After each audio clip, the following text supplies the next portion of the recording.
and you are very welcome to Castle Falkenstein, the Chekov Observations, Part 2.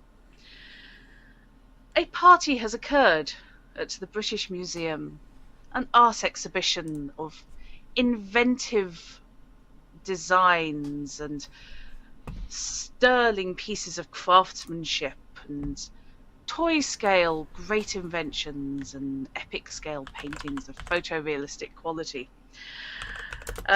This has unfortunately culminated in an attempted piece of vandalism, which led to an arrest, after Carter, as played by Nitebytes,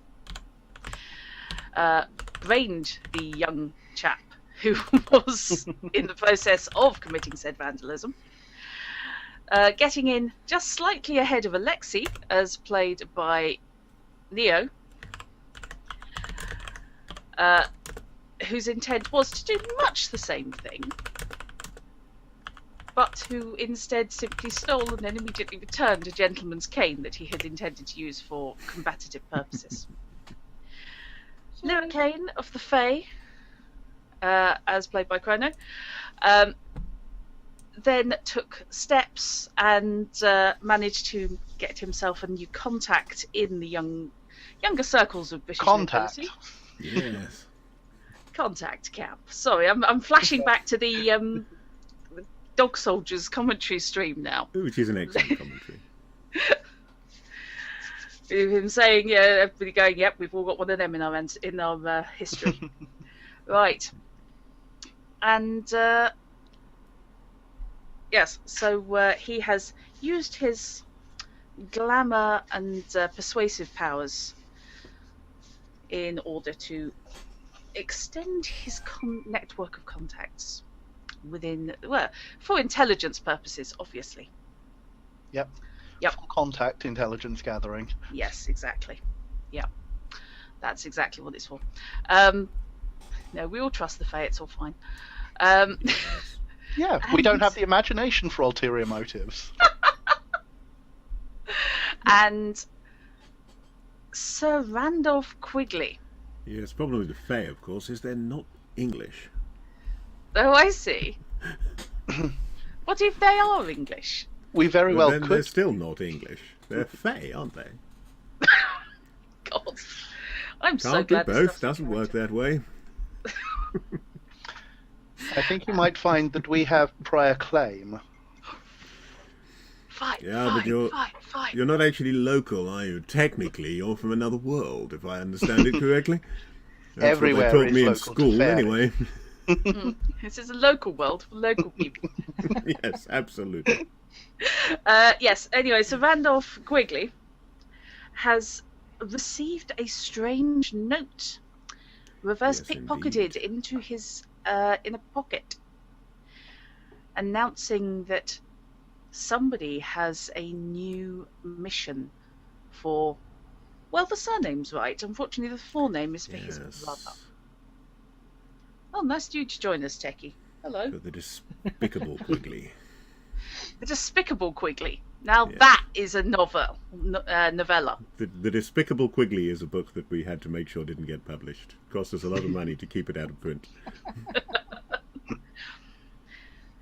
And undercutting all this, the artist and polymath behind this exhibition, a man by the name of Chekov, recently of the Prussian state, who has been under secure watch the entire exhibition, left with his guards after a engaged conversation with a pair of dwarves, Yes. and proceeded to step out of a rear exit. And in 2 flashes of lightning, his guards lay dead. And One has he to wonder himself whether he stepped has out vanished. of the rear exit is a euphemism for something. But It's the in this British instance, Museum, let's not a assume it is 747. not. He's not gone out for a walk. Yes, Yes. he's gone up for, he may be sometime. Maybe sometime, it's No. true. Okay, so that is where we are. We have the entire group who either don't know or don't have any reason to trust each other. I'm an awesome GM. Oh, God. Standing in the doorway with 2 smoking corpses, rapidly clearing clouds, and no artist. Cue the Divine Comedies, we all went to a wonderful party. Yes! Oh my God. We don't need a reason to trust each other. We just need a reason to be interested in what's happening. And not trusting each other actually just gives us further notification. Further motivation, even. I don't know where notification came from. Notification, yes. Yeah, further motivation, you see, because I don't trust these people to sort it out, so I'm just going to have to do it myself, aren't I? So... And of course you'll have to delegate some of that responsibility. Well, unfortunately, yes.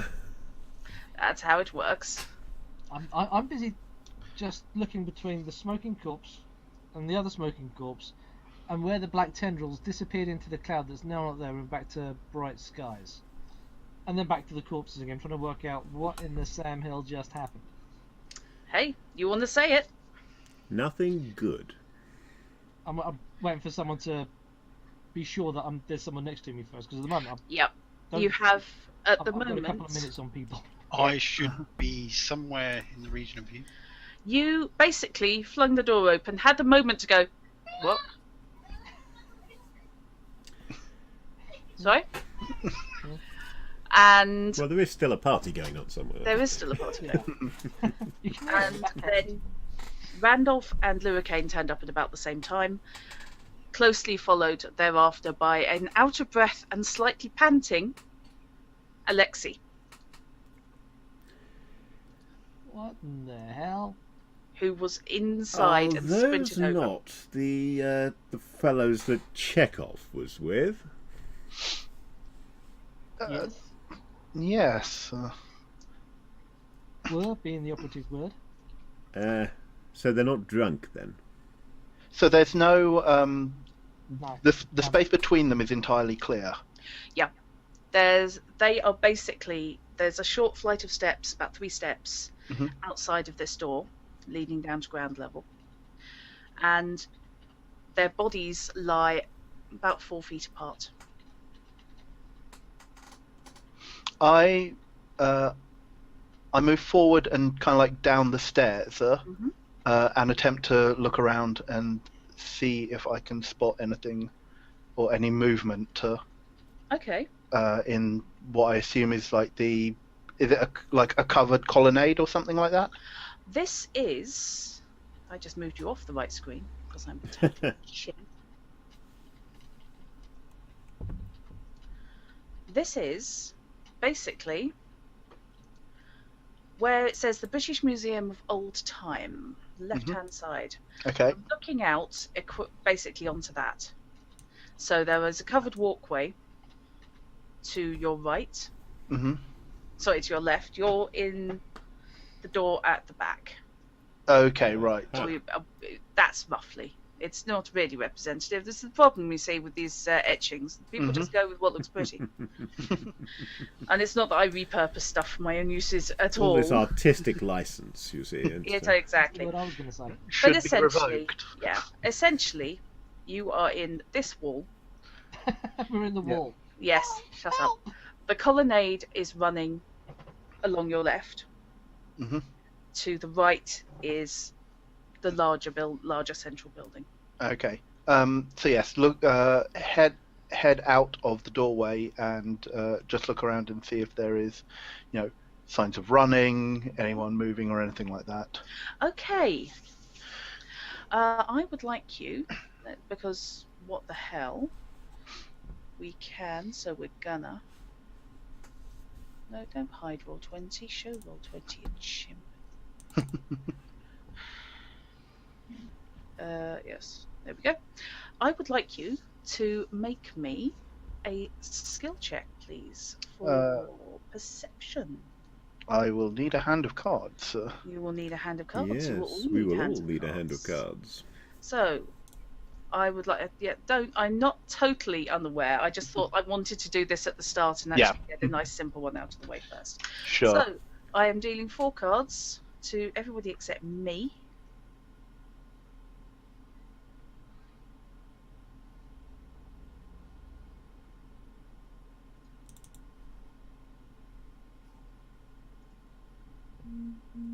Aha.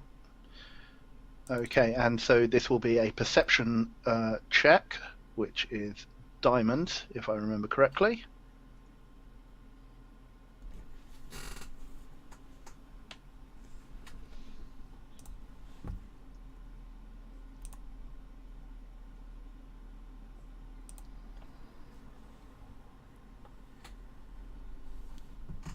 Oh, you've gone silent, Drat. Is that just for me, or has she gone silent? No, I thought Drat was concentrating, so... Stream mutism. Nope. Nope.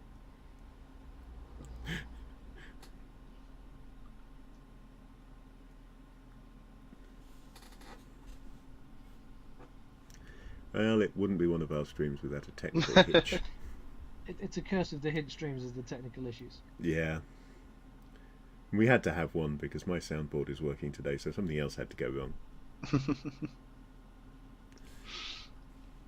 So if your sound is working, then Drut's isn't. Okay. Yeah, something like that. Clearly. We all under share... the circumstances, I think I'm just going to have to do that.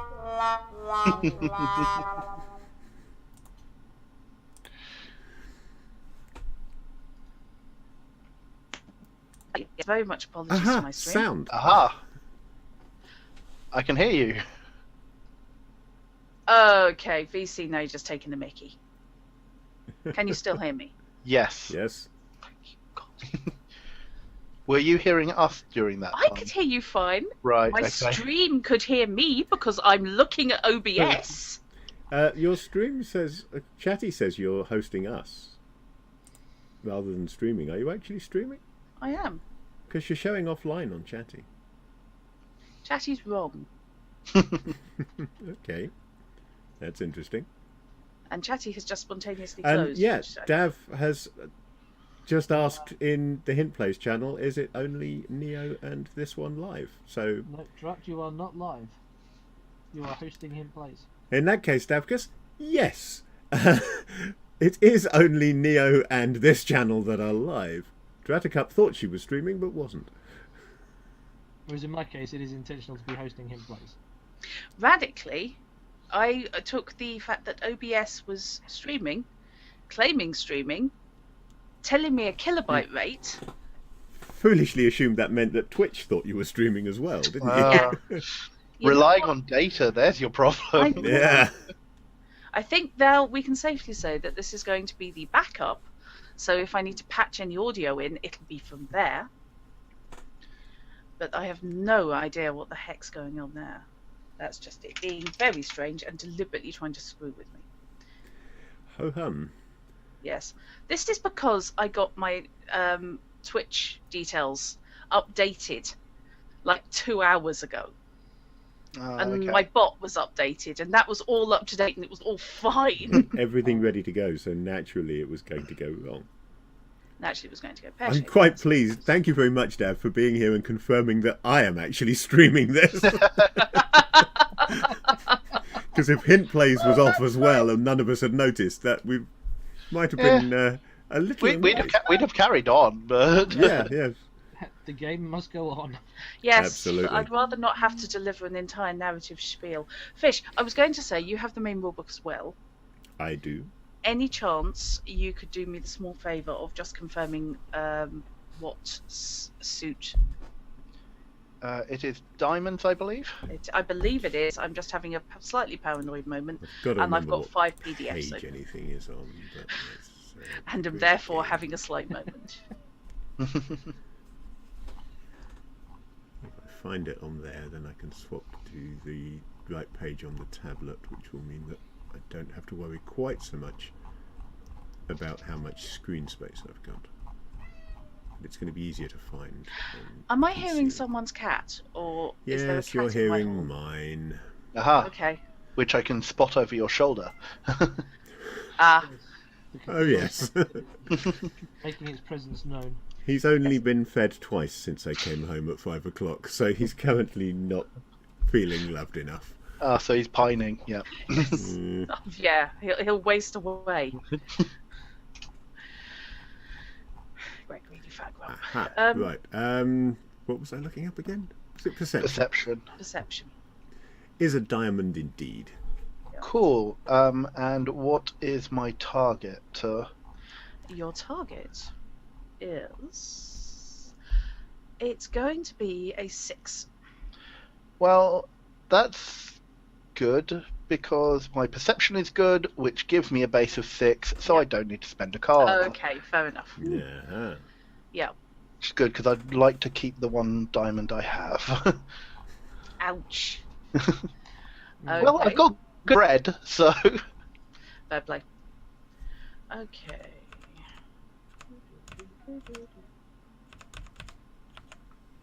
Why I noted down which variations I was using in a different file to the one I'm actually running from is anybody's guess. So, right, okay, that's done. Go back to there. So, yeah, you look around the courtyard, and beautiful though it is, and the evening sky is rapidly clearing, but there doesn't appear to be anybody out here at all. I turn back to the others. Well, no sign of anyone out here. Wherever... No sign of Chekov. Indeed. So who did this? Pointing at the Weren't tables. you being paid to protect Chekov? He chose to leave without me. I was just paid to look after him while he's here. Yes, I suppose you can hardly be blamed for that then, can you? I see, we're up for semantics, are we? So, what are you doing? I will then approach one of the bodies Okay. to have a look at. Yep. How far is it to go round to the front entrance where I know the police are stationed? If you cut through the galleries, it'll take you a few minutes. If you head out into the courtyard across, you might be able to get there faster. Okay, But you're if not I sure sort which doors are of locked. lean back into the museum, can I see any members of museum staff? You can see a member of museum staff, indeed, at the far end of the Egyptian gallery, which is where the exhibition was. Male or female? Male. Right, just checking. There's waiting staff around. There's a party going on. Yes, there are also waiters and waitresses, but you have no idea who's employed them. You there, museum fellow? In a voice loud enough to carry the whole length of the gallery. Oh, over yes. Chatter. Yes. Yep, he's a Quigley. Okay. There is a brief moment, and then the gentleman, who is built as though his mother had intimate relations with an ox, turns whole body, because you're not entirely convinced his head would manage on its own, and looks at you. There's been a bit of a problem here. Could you send the police chaps from the front round to the back entrance? Thank you. Oh. Oh. You just shouted that across the room. Yep. Oh, God, yes. Gotta love a Quigley. So this party goes silent. I'm sure to go south very, very quickly. Then Everything's under control. Character, go back to your, whatever you were doing. Then the general buzz of conversation rises again on that. What? What did he say? Did he say police? What police? Are you police? I turn to Carter, seeing like he's the most like obviously armed one of us. We may have more people here in a moment than we would care to. Maybe you would care to run interference? Interference? While we examine what happened here, unless we just wish to step out of the way. What's to examine? Two smouldering corpses. There's not much to look at. Is there? Well, I am intrigued for one to see if there is. Right. Is there any sort of workman type regalia around that I could use as a barricade to block off and make some very overt interference and literally physically stop people getting close to where we're at? There's nothing that would shut up, Pippin. There is nothing that would completely physically block people, but what there is a little to the left of this doorway that you're standing in. There is a large collection of those heavy metal poles with rope hooks on and a couple of coils of the velvet rope that they'll use to provide the barriers around exhibits. That'll do. I'll take a couple of those and literally rope off the corridor before the door so people can't get to us. And then I'll stand there doing my very best bouncer impression. I look up. I'm sure the police police changing things at the scene of the crime. I'm sure the police would appreciate our intervention here. Last thing we need is Joe Public getting their hands on it. Uh-huh. I don't like to concern you, but I think technically we are Joe Public. Well, you are anyway.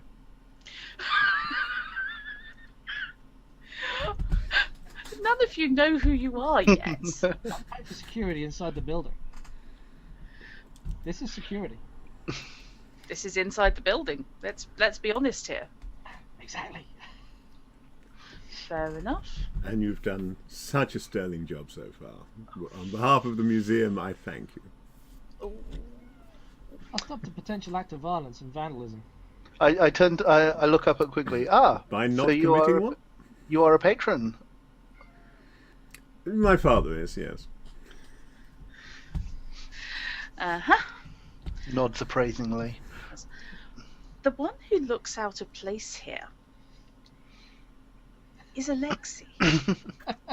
Everybody else is either in professionally good suit, magically good suit, money or just expensively suit. Good suit, yeah. And you've turned up in basically your hired gear.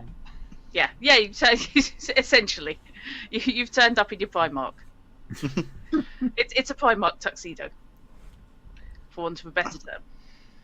Actually, at this point, Lyricane notices Alexei here and just looks at him a little quizzically. I don't believe that we have had the pleasure, sir. You're being talked to now. I am. Well, while this has all been going on, I've been looking upwards, so I haven't really took much notice of what everyone else has done. Because what I wanted to see was, with the sky clearing, if it cleared sort of universally, or if it cleared in a direction. Okay. The sky clears from the centre out as you look up. So it's... You guess the cloud didn't cover much more than this courtyard. And it has cleared from the middle away to the edges and has now gone. Disintegrate, so to speak. Yeah. It has... There is no wind. Unusually. There is no breeze.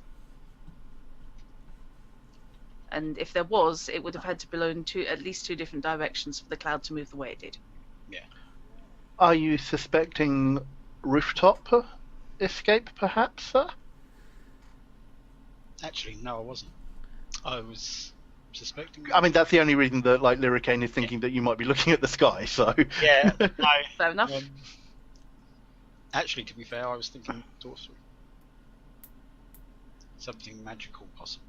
Yes. Because two people don't just burst into flames from nothing. Yeah, I don't know who you are, but you make a very good point. And the only thing that I could see when I got here was Cloud's pie. I stepped back from the corpse I was approaching, with a grimace of distaste. The weather does appear to be clearing awfully quickly, doesn't it? That doesn't look right. Do you know about this sorcery stuff? I know enough. Okay. Care to venture an opinion, sir? Well, I was going to say, what sounds like a gunshot and does that to a body? First thing that springs to my mind, a lightning strike. Okay. Anybody taking a closer look at the actual bodies? I'm about to. Okay. Now that I know that they were or now that it has notionally been confirmed that it is sorcerously thing, Lyricane is not having anything to do with it. The other thing I'd like to know, these bodies, is there any burn marks around them? No, there are no scorch marks. Literally just the bodies, nothing on the ground has been touched. Their heads and their boots. So their clothes are immaculate? Their clothes are absolutely fine. It is literally hell of a shot. The heads and their boots. Okay. And yes, there were twin lightning cracks to your more practiced eyes, or ears rather. Yes. As you were looking, as Alexei is looking at it, I speaking directly to him. Scholar or practitioner? A little bit of both, you might say. I see. I'm a druid. My lot do this shit. Wasn't me. Is Alexei wearing any visible marks or sigils or anything like that? Okay. No, cool. He does own and will normally be carrying or wearing upon his person. The druidic one, no? Yeah, I'm just checking. I was just wondering if that was visible. Yeah. If it isn't, that's fine.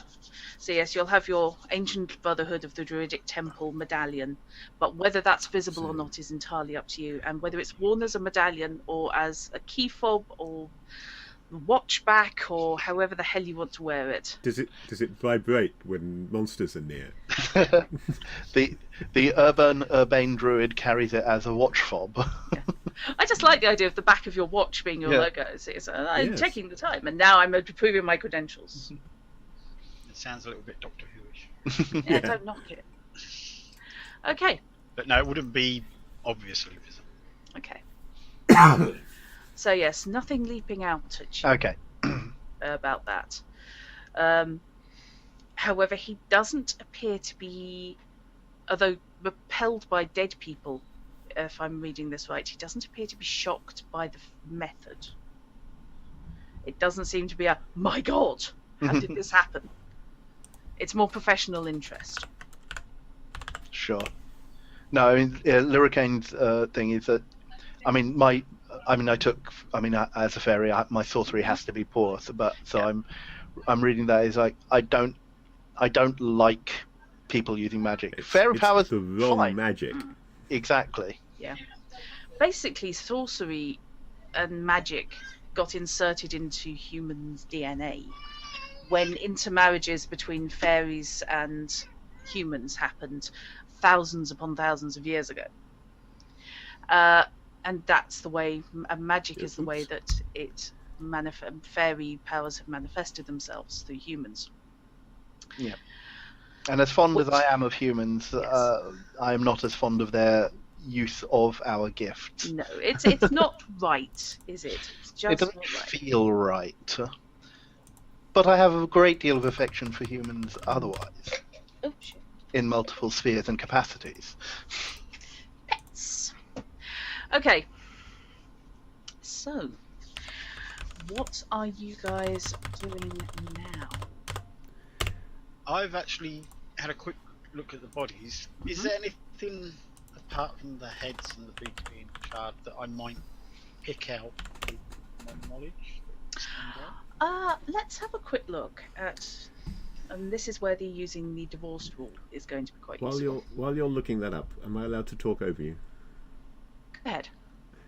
Mr. Burke, you say that Chekov left without your protection through his own decision. Yeah. So, in your professional opinion, is it possible that he wanted to get away from his protection and that this is his doing?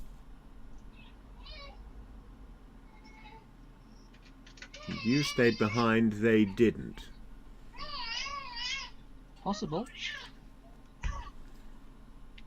Don't really know the guy, so I'm not sure if it's his style or ability, but it's possible. Just trying to paint a picture, figure out what actually happened here. As you mentioned, as you say the words "paint a picture," Lyricane also grimaces.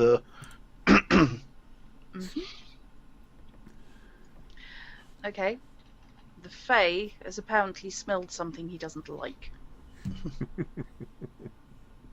Or heard something he doesn't like.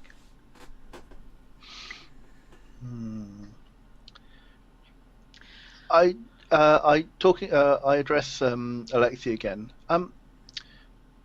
I actually hold out my hand and introduce myself properly this time. Lyricane, House Mulcaine, Margraf Freyon, with the Bayern Diplomatic Corps. Pleased to make your acquaintance. So, we've got A, nobles, and B, intelligence. Well, no, diplomats involved. Not often you find nobles and intelligence in the same place. Well, you'd know. So, yes, I would like you to make me a fairy check? No. This is the say it for Yeah. Oh dear, oh Lord, sorry. I would like you to make me a sorcery check, please. Me? No. No, Alexei. Yeah. Yeah. I hate you, so I'm going to make you make something you're really Before I do bad that, at. I will return the introduction to. I can't name it. Lyricane. Alexei. Could say passing through. Yeah, it's all right. We can hear small baby noises, so I'm perfectly understanding if you're distracted or a bit knackered. So I'm doing sorcery. Yeah. This is knowledge of, so rather than committing sorcery. Yeah. Committing sorcery. So it's still a diamond. This is what I wanted to check because it's still the intellectual end of things. And my target is? I'm not telling you. Okay. Nice. I just need you to make me a check. Guess how high you need to go. Yeah, last week was the kid gloves. Can you not see that? Oh, hang on. What does that add up to with your sorcery rank? Am I read to thinking it's good? Yes. Sorcery is good, so it's 4. Yes. No. No, good is 6. 6. She says, now panicking and checking. Yes, good is 6. Does that make 17 then? 11? Yes. So, right, if you're going to do something, do it properly, sir. Absolutely. Okay. So that is a very, very good check. Looking at it, you are able to see, and unfortunately, this is now going to sound like I'm sucking up somebody and being a bit weird, but you are able to see in the clothes of the men black on black burn marks. Their suits were black, but you're able to see strange root-like figures running from. Yeah, I know. It's not my fault. I wrote it and then I thought, no, I can't. And then I thought, sod it. Okay. It happened. It happens, yeah. you can see strange branching fractalized patterns of very thin burn marks in black soot against the blackest of the suits, running from their heads all the way down their body and down their legs.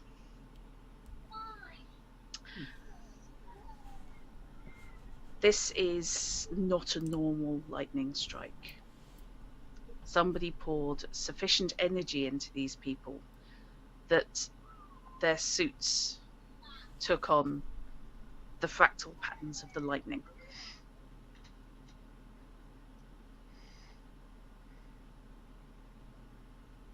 My next question would go to Carter if he's in earshot. He's just inside the door, so yep. You said it sounded like a gunshot.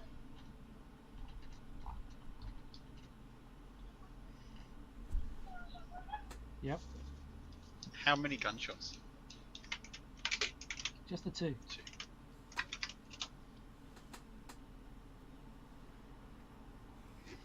Well, I can definitely say they weren't gunshots.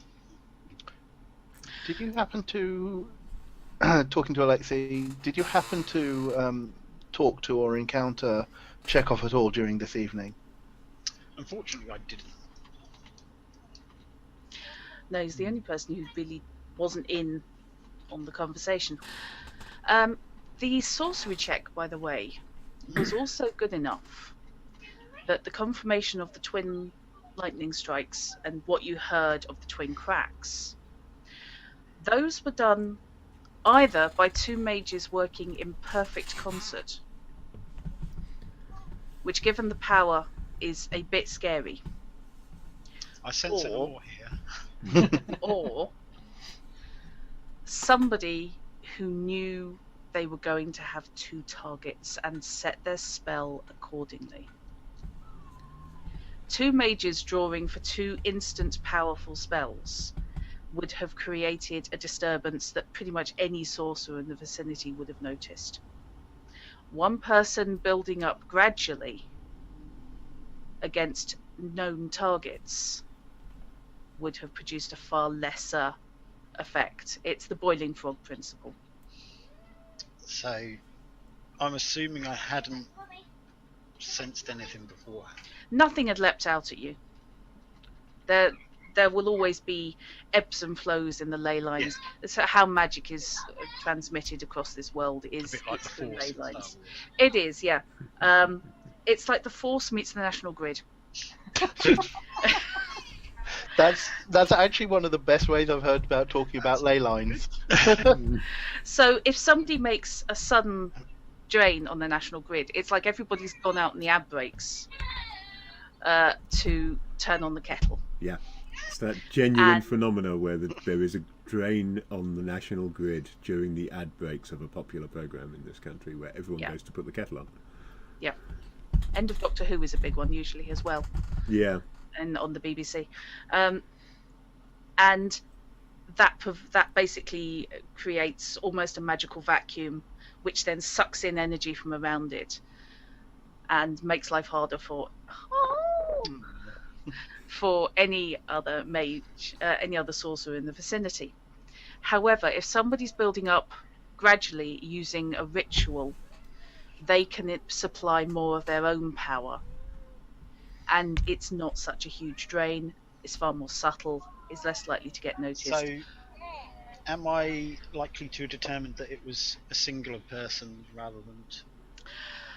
It would be unusual for two sorcerers working together to be so well coordinated. Out of character, because Randolph knows nothing about sorcery. Well, he's average at sorcery knowledge, I suppose, because I didn't take a penalty on it. But out of character, Drat, would the interesting cloud patterns seem to indicate that perhaps the way this was done was by slowly, with a trickle of power, building up the cloud cover and then striking down from that, rather than just summoning lightning straight away? That would require somebody with. I know nothing about sorcery, but I'm just trying to think. Is this how Alexei might think? Yeah, that was going to be along the next lines, because obviously clearing. This information is going to Alexei. That sort of thing would require somebody with a degree of control, not just over the elemental forces, but over the weather itself. Now, I don't know if you've looked at your books of lore recently. Not recently. But, well, let's just say that. Are you going to say that druids tend to have control over the elemental forces and weather, by any chance? Yep. Your order certainly has that ability. See, as Alexei breathes a sigh of relief that none of us here know anything about sorcery, and we're not all immediately looking at him with suspicion. Yeah, basically part of the reason I've been a little bit candid. Yeah. One of the books of lore deals with weather manipulation. The other one largely deals with massive elemental summonations that can destroy, towns. Yeah. This is a bit more subtle than that. I say subtle. I was about to say, wait, this is subtle? Yes. This was subtle. There's some magic that's Compared to what it could. And there's 2 dead guards on the floor. Yes. Yeah, unsubtle would be taking out the entire gallery. Yeah. Point taken. Yes. My biggest question now. Yeah. What happened to the third person? Well, now that's the interesting question, It's isn't interesting, it? but that is now what's going through my. Yep, as opposed to what's going through their mind, which is about 30,000 volts. Yay. Yeah. Have you ever seen that experiment where you stick a wire in each end of a cucumber? I've done it with lemons. Oh, that's fun.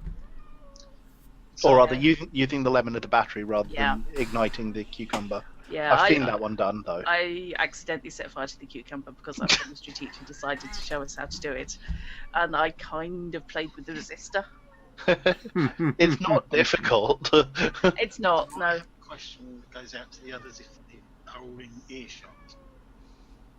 What are your At the moment, thoughts? we're all standing around here. Mm-hmm. Did I just talk over the question? Sorry. What are your thoughts on what's happened? Any ideas? Well, I think Randolph will point at one of the dead bodies with his cane, pointing at the head first and then shifting to the feet later on. Looks to me like these chaps are obviously struck by lightning strikes. Now, is that normal with sorcery? I don't really know a lot about sorcery. Do you normally hurl lightning at people or summon it from the sky? Because this looks... Look, head to the... channel down to the feet, into the ground. That's the way normal lightning and electricity works. Is that what's happened here in your view? And is that normal?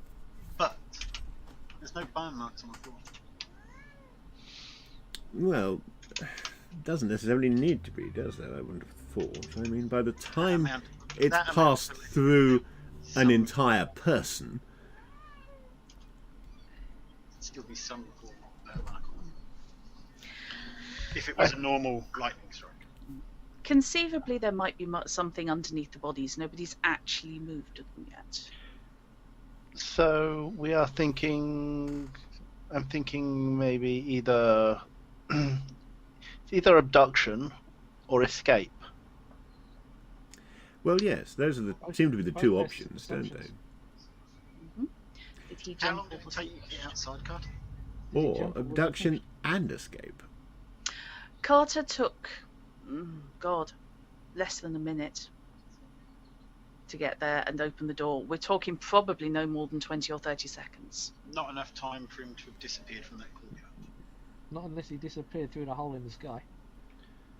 Which we can't rule out right now. Randolph will stride out to the street and look around to see if there are any obvious witnesses who might have been here when he left. You know, Do you mean the courtyard or the actual street?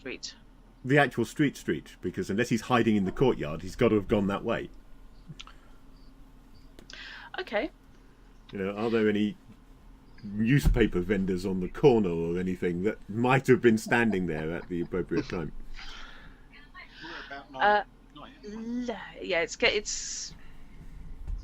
late evening now, so you're looking at about 8:30, 9 o'clock. Livercane can think of something that could have hidden a fleeing or abducted. Well, I was going to suggest that in a moment.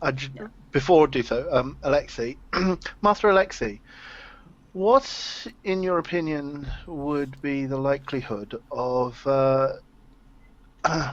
simultaneously sorcery being used to spirit Master Chekov away?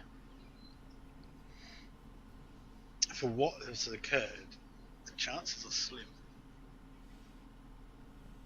The power created would have been sensed by far.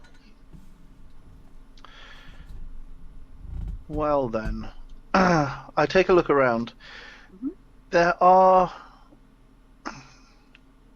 There is a possibility of other magics at work here, the magics of my own kind.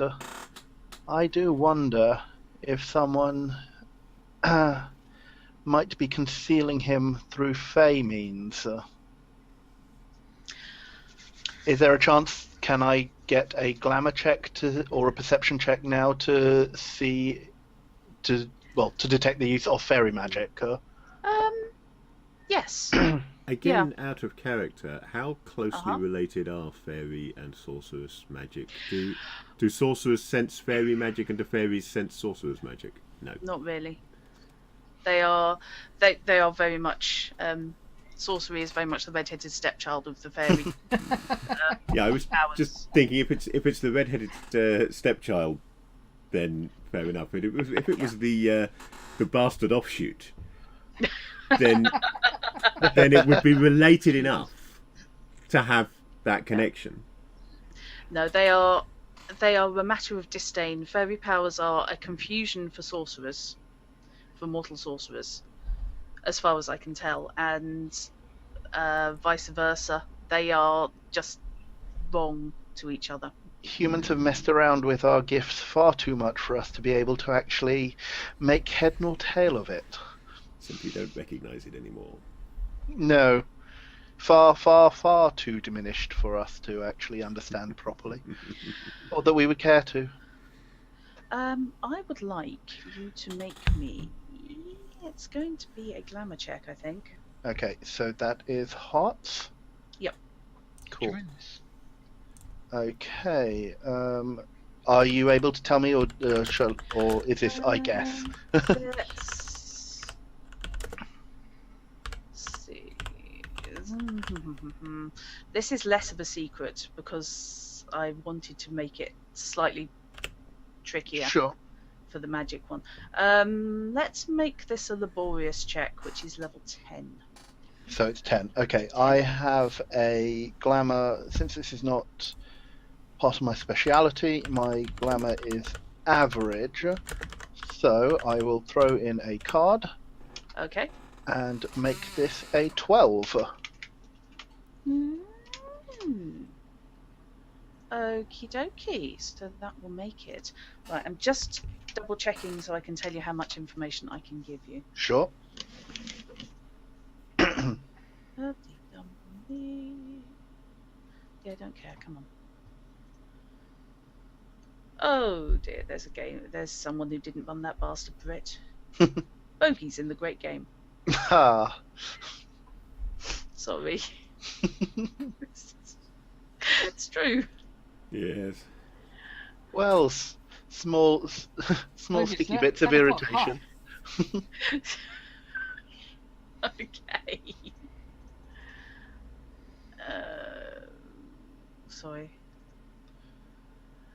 This one actually is bookmarked. The one I was looking at before is not.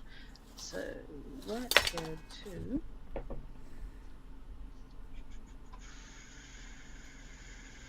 Oh, come on, Drat.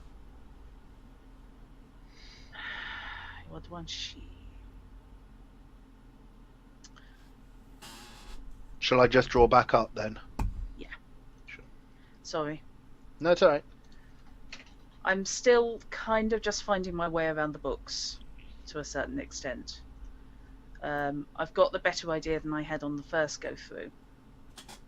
There we go. That's the beastie.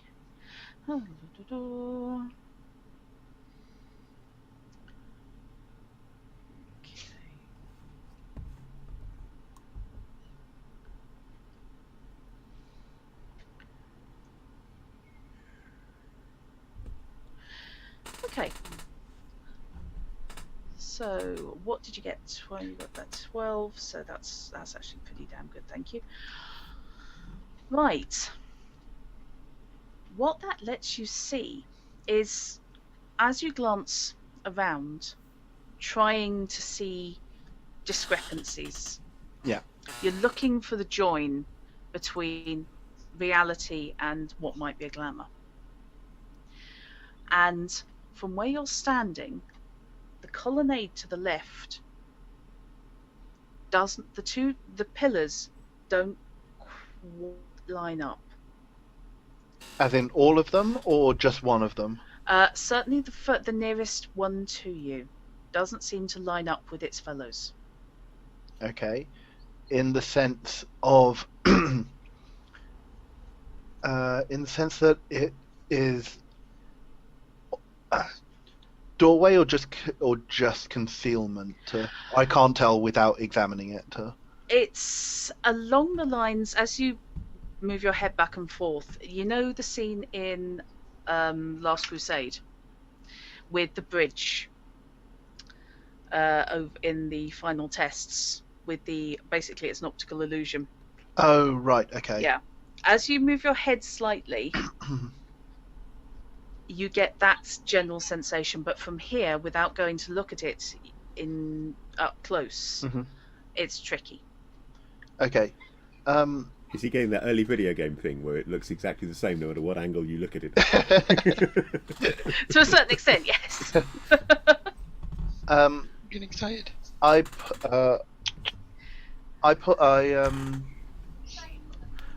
stride over towards it, Yeah. and just extend my my cane and just wave it around in the space by the dodgy column. Okay.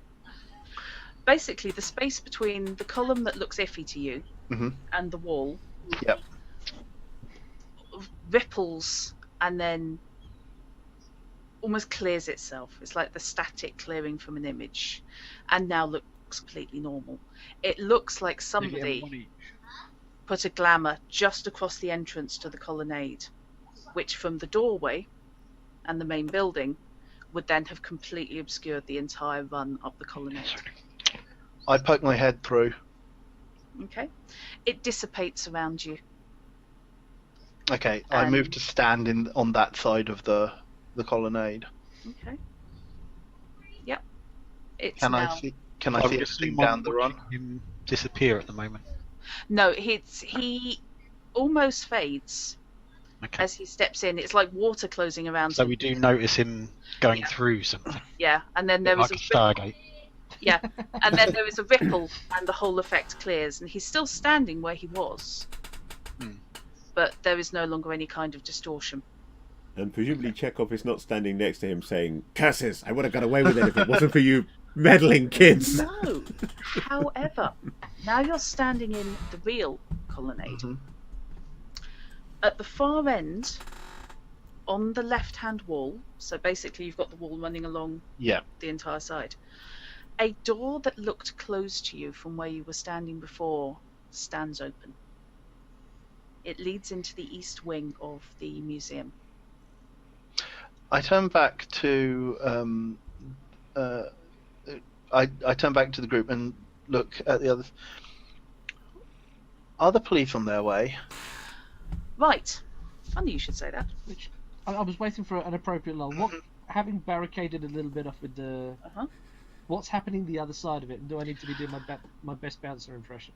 The other side of it, people are showing remarkably little interest, for the most part, in the disturbance that's going on. for the most part, people are far more interested in the drink. Of course. The exquisite little nibbles. Mostly the drink. Champagne is being poured. The waiters and waitresses are not being paid enough to pay attention to this shit. However, from what you can see now, two well-proportioned gentlemen of the law are now approaching up the middle, escorted by the ox-necked museum guard. Now that surprises me. I thought they'd have gone around the outside. Just had image of them not being allowed through the part of the museum. So yes, you've got two constables who are striding up behind this museum guard, who is leading them through. Fishy, you said you were going to basically the Russell Street entrance, weren't you? The main entrance onto the street. Yeah, wherever Chekov would have gone from here, had he run out onto the street, either being pursued by mad lightning wielding people or having been a mad lightning wielding person. Okay, if he had run the swiftest direction to the street, then yes, that would have taken him through the colonnade, through the main building on the far side, and the main gate on the far side, and gone. Those of them still there now know that that's probably not where he went, but you don't. But I'm not there anymore. Headed that way before this was discovered. There are a couple of newspaper vendors selling the Evening Standard in one case, and the Evening News on the other, and they are on two opposite corners attempting to outshout each other. A small collection of urchins look at the people who are in and out of the entrance to the party. Gentlemen outside sharing cigarettes, because even in these day and age, if you smoke around ancient artifacts, you will be politely asked to do so outside. So, of the two newsboys, which of them has the better view of this exit? The Standard. I will head over to the young lad selling the Standard then. It's probably about 12. Has a higher streetwise knowledge than you. Probably. As in any? Yeah. He's very gangly and has a shock of gingery hair. All I've got going through my head is, all right, Governor. Don't. I'm very tempted. It's bound to be about right. Standard, I'm resisting the temptation to ask him what day it is. Is it still Christmas? Unfortunately, the image I've got in my head is my nephew Ethan, who is nearly Now, having seen photographs, I also have that image in my head. Who is, he's only 13, but he's like my height and about that wide, and red head, slightly transparent in the bright light. I shall pull a suitable level of coin. Okay. Which, out of character, I do not know. I don't know the era well enough to know what a suitable level of coin for bribing a newsboy would be, but I'm sure Randolph does. Yes, that's more than the price of a newspaper. That much I'm almost certain of. Well, you're probably looking at half a crown for solid information. In that case, I shall pull a crown. Okay. Yes, because you've got money. Yes, I have all the money in the world. Well, no. I might just as well be a Call of Cthulhu character. I've got so much money. Okay, what you doing? I need the sort of news that has not been printed in that paper, young man. Firstly, did you see anybody come out of the door that I just came through in the last 10 minutes? That door, Governor? Yes, that door. Anyone but you? Anyone but me. Makes you think I saw anything, Governor? The fact that you want this coin. Oh, that's true. Now I want the Governor, truth here. Yeah. Did you see anybody? What's it worth if I did? More than that. It's worth half a crown. No, it's worth a crown, rather. That's what I have in my hand. It's worth a crown for an honest answer to the question. If that leads me to further questions, I will pay additionally for them. That's not a bad deal, actually. He gives you a slightly quizzical look. Big bloke. Came out. Big robes. Like a judge. I shall pull another crown out. And which way did he go? Up round the corner. Strode out like he owned the place. Big fellow in robes like a judge carrying a stick. Yeah. Big stick. And he went that way. Yeah. Okay. That's interesting. Did you see anything else that might be of interest to me? Anything unusual? Fun unusual. Well, I mean, something you didn't expect to see here today. He ums and ahs slightly. His eyes are on the gold in your hand. And then he semi-relents. Well, I did see twins. They're not usual. Twins? Short-ass twins. Pull out another crown. Which, from a 13-year-old, is taking the piss. Yeah. And they came out the same door, did they? Don't know if it was the same door, but they were certainly near. Mm-hmm. But they weren't with the judge. Did they go the same way, or did they go a different way? Wasn't really looking, sir. But Righto. I think they could have gone the same way. Marching in step, you know? Yes, I think I do know. I'm going to reach into my jacket and pull out my silver card holder, take out a card with my visiting card with my town address on it. Okay. And I'm going to hand their address is just I'm going to hand the card and the 3 crowns to the young man. Should you think of anything else or see anything else that might have bearing on some shenanigans that took place here this evening? Shenanigans? Is there goings on as well? There are most definitely goings on, young man, yes. If you should see anything, deliver any information to me at this address, and there may be some more coin in it for you. That works for me, Governor. It's not some kind of trick, is it? Absolutely not. Well, not in that by case, me, anyway. You won't mind. He holds out a small dish with a handle. It's like, you know, the little serving frying pans that you see, tiny little things, really big. It's about that size, and it's made of iron.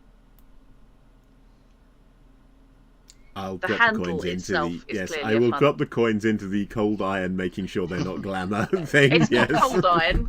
That much cold iron would be terribly expensive. But into the iron, making sure it's not glamour device. Yeah. He does that and then tips down the handle into his bag. Pleased to see that I am dealing with a young man of fine sensibilities. You'll go far. And I will then stride across to the other newsboy. Okay. Good evening. Right, now that you're up close, you can see that the other newsboy is a newsgirl. Fair enough. But there's a startling resemblance in posture and attitude to the other if not height and hair colour. Yeah. Again, out comes a crown. What's it to you, Governor? I wonder, young lass, whether I can pry some information out of you. Did you, perchance, within the last 15 minutes or so, see anybody come out of that door over there? The one I came out of. It's worth a crown to you, is it? It's worth a crown to me. funny. Don't look like the police. Ah, well, no. I'm not the police. I am an interested party, and I already have the information that I seek from your compatriot over there. But I want to be sure that what he told me is right. So, well, you can't necessarily believe a word he says. I mean, he's for the Standard. That's why I thought I would ask you. Huh. Just a crown, huh? Well, a crown if you saw somebody. Or, to be honest, a crown if you didn't see somebody. An honest answer is what I require. If there are further questions, I will pay further for those. Well, there was the crowds coming out of the front, so... So your attention was distracted by those? Slightly, and says, I didn't see as much as I probably could have done. You can see the gold drifting away in the mine. So, I mean, there was a couple of dwarves, but I think they came out of that door. They weren't there before the crowd. They were there after the crowd. How long ago was that, roughly? God, 10 minutes or so. Not long. That was that before or after the inclement weather? Before, because I thought I was going to have to put the shelter up for my for my papers. You didn't see anybody else? No. Busy. Okay. Well, I will deliver her 2 crowns and again a calling card with much the same. Should you think of anything, there are some goings on this evening in which I am interested. Should you think of anything that might be of use to me? Anything unusual or out of the ordinary, or should you see anything unusual or out of the ordinary in the next hour or so, if you're still going to be here, then I would appreciate your delivering the information to this address, and there may well be some further coin in it for you. Mm-hmm. You straight up about this? Absolutely. I'm a man of my word. Mm-hmm. I'll keep my eyes open. You come to me first before that Standard creep. Well, he had a better view, so I thought I would ask him, but there was just something made me think I couldn't necessarily trust him, so I decided I'd better talk to you. Mm. You seem a much more trustworthy individual. Yep, I am. Absolutely. In fact, while I'm here, I'll take a paper as well. Okay. Still charges you for it. Oh, absolutely. And I will pay it. And then I shall stride back into the courtyard with the paper tucked under my arm. By the way, while we're not doing something else, there is a slight alteration I would like to make to my equipment. I just want your approval of it. And that is to my cane. Because it occurs to me that compagnie would come under fencing, which is a skill I have. But my cane is a sword cane, and if I try and do any cane fencing strikes with this, I'm sending a sword flying across the room. So... Yes. Yeah. So what I want is, he's got the money. I want something that has been custom made, so it'll slow me down because I'll have to unlatch it before I can draw the sword. But in the meantime, it's solid and I can use it for cane fencing as well. Yes, you can do that. You can have basically a bayonet style. You know the bayonet style fixing. Yeah, that's the sort of thing I was thinking of, either a screw or bayonet in some way that. Yeah. Brilliant. But yes, I was just thinking no, it wouldn't, and then I thought, oh yes, yeah, it would. Because the head of the cane would be the pommel of the blade, the small swords, and is also the end you strike with in cane fencing. So that's not a good. No, not a good combination. You light off with some Canvigny there. That would be you've got a ranged weapon. Whack, gone. I think it would be the blunt end of the sword that hits someone because it would be the grip rather than the blade. Yes. In which case, what's the point? By the way, Knight, we gave you Bartitsu. I gave you Bartitsu. Yeah. This does mean that Egbert Wright has gone to the Orient and come back, so to speak, about 40 years ahead of schedule. Well, okay. Only if you use the name Bartitsu. he kind of independently developed much the same sort of technique by exposure to the same influences. Because Bartitsu is pugilism, not a problem with knowing pugilism. No. Savat, well, he sailed halfway around the world to get here, probably, unless he came by airship. In which case, there's a good chance that he might have had contact with French sailors and learned some Savat along the way. No, there's an open goal there. I'm not going to take it about having contact with French sailors. It was Koryo Jiu-Jitsu, wasn't it? Was the more eastern element of it. Might be a little bit awkward, but then you can always skip that and still have what is effectively He's Bartitsu. from Australia. Japan is terribly close. So yeah, it's close enough that he could have learnt that without too much trouble. Yeah. Though they are still a bit insular. And of course, cane fighting. Yeah. Again, it's one of the gentlemanly arts at this time. All Barton Wright did was bring them together into a single school. You can learn them all individually, and it's still going to be covered by exactly the same skills in game. So it doesn't make any difference except in whether you use the name. Yes. Fun fact, Knight, when you punch people, which I'm assuming you're probably going to end up doing at some stage. Almost certainly. You will be punching that way. You will not be punching that way.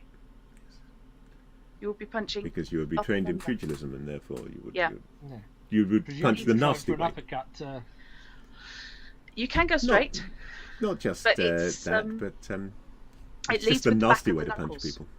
Ah.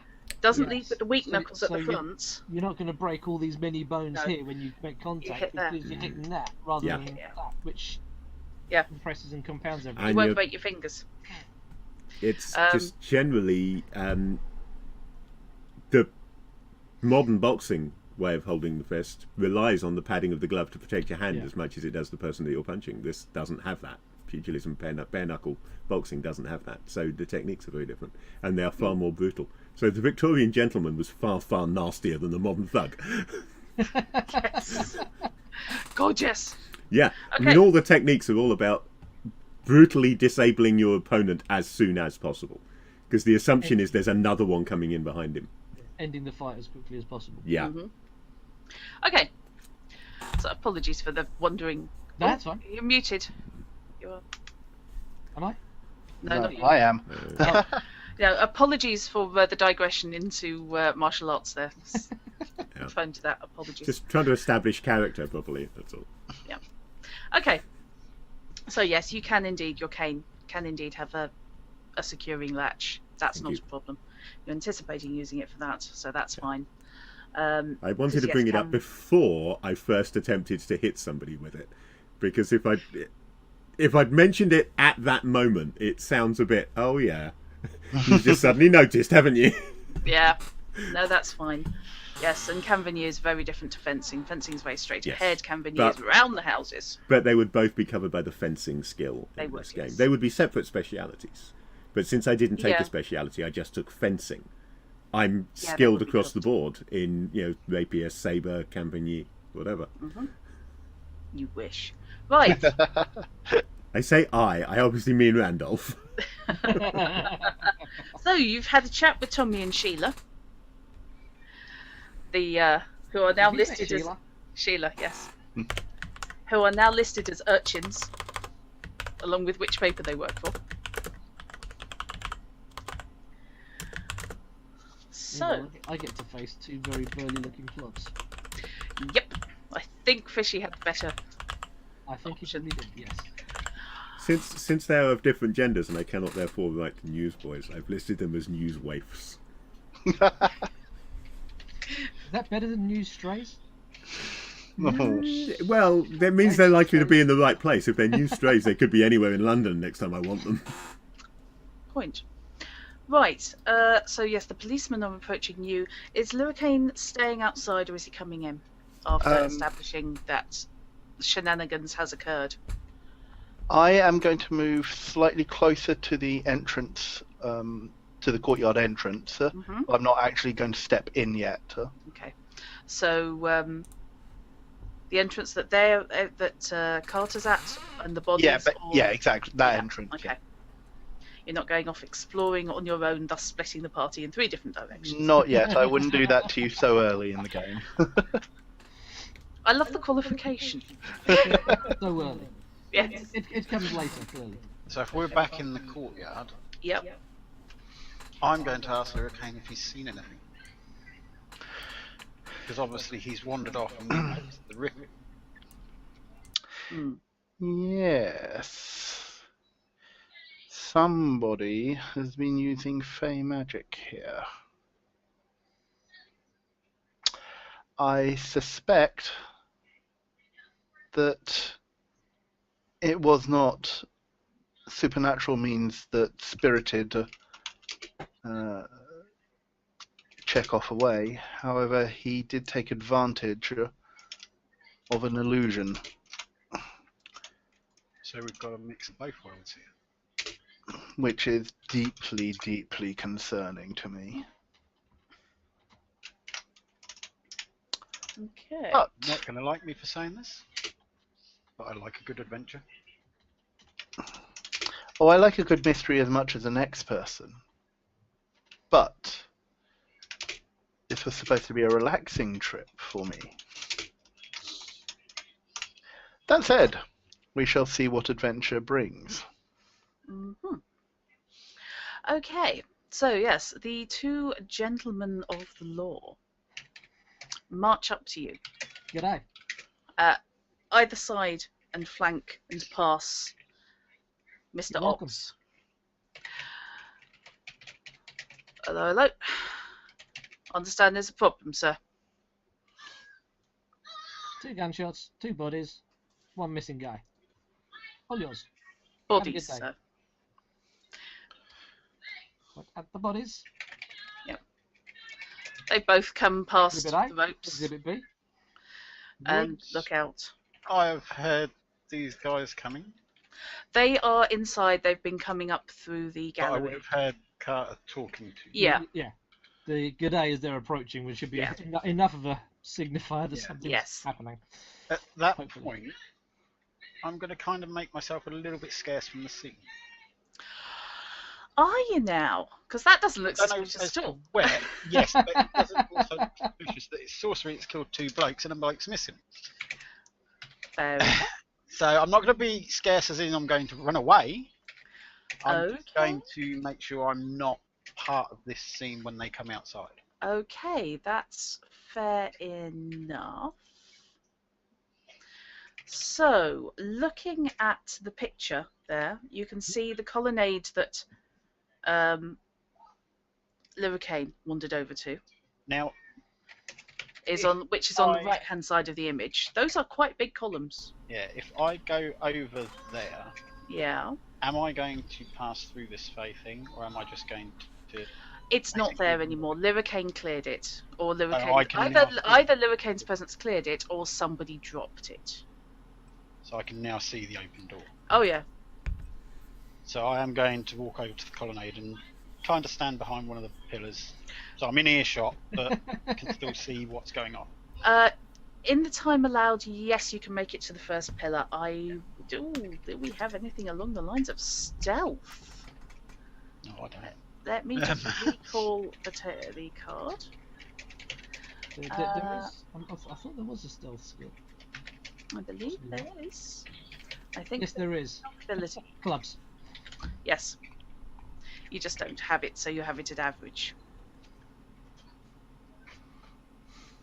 Have I got a target scored a bit? Have I got a guess? It's actually opposed. Opposed. It's an opposed score because I'm it's going going to be against you. based on their. It's Perception. going to. Yeah, it's. You're not going against me. You're going against the police. You know what I mean, though. Yes, yeah. It's basically I will determine how difficult it is based on What's the average? population. Average is 4, so you're starting off a base 4. I mean, if all they've got is average perception, then that would be all that you were against. I mean, I don't want to say whether or not an officer of the law might have a slightly better than average perception. Okay, not messing around. I'm going to play safe. If Wow. you're going to do a thing. Right. Okay. You slide behind the pillar, doing the shuffle half a step each way as they look out, so that you are always with the pillar between you and them. Yep. Okay, so not a problem. You are, in fact, you are basically now, behind the first pillar of the colonnade. And I've got the Blues Brothers sneaking into the ballroom in my head now. Not a million miles off, to be honest with you, yes. And with that, I'm not going to say with that roll, but with that draw, yes, you can definitely get there as they are sticking their heads out, but before they actually look in your direction. Well, it's murder done here, sir. Yep, that's why we called you. And who would this gentleman be? Which gentleman? Looking straight at Livercane. That's Livercane. A concerned party. With diplomatic immunity. I turn myself and just make the Bayern badge on my cape sparkle a little bit more. It's a little more subtle than the neon arrows. He appears to have a big glowing exclamation mark over his head. What's going on there? Okay. At this point, I've kind of like I'm just kind of like indolently leaning against the wall as well. Sorry, loosely. Loosh. Yes, I love the word loosh. It's fantastic. It is a wonderful word. It is. Okay. Right, sir. I take it you have nothing to contribute regarding the demise of these two gentlemen? I am in no way involved. I merely came to see what the disturbance was when my companions here came over. Companion. You work for this gentleman. He's now addressing Carter. At the moment, yeah, I do. Prior to that, I was working for Mr. Chekov. He dismissed my services, left the building with these two security guards, and I heard the gunshots when I was inside. Mr. Chekov?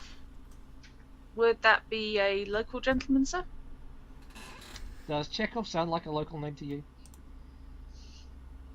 One doesn't like to judge these days, sir. No, he's not local. And he's no longer here? No, Mr. Chekov appears to have left the building. Mr. Right. Chekov is the one who all of this is in aid of, or was in aid of. He was having a party, sir. It is his exhibits that are on display at this gala. The the member of the force who has stayed silent thus far, nudges his compadre and points at one of the posters.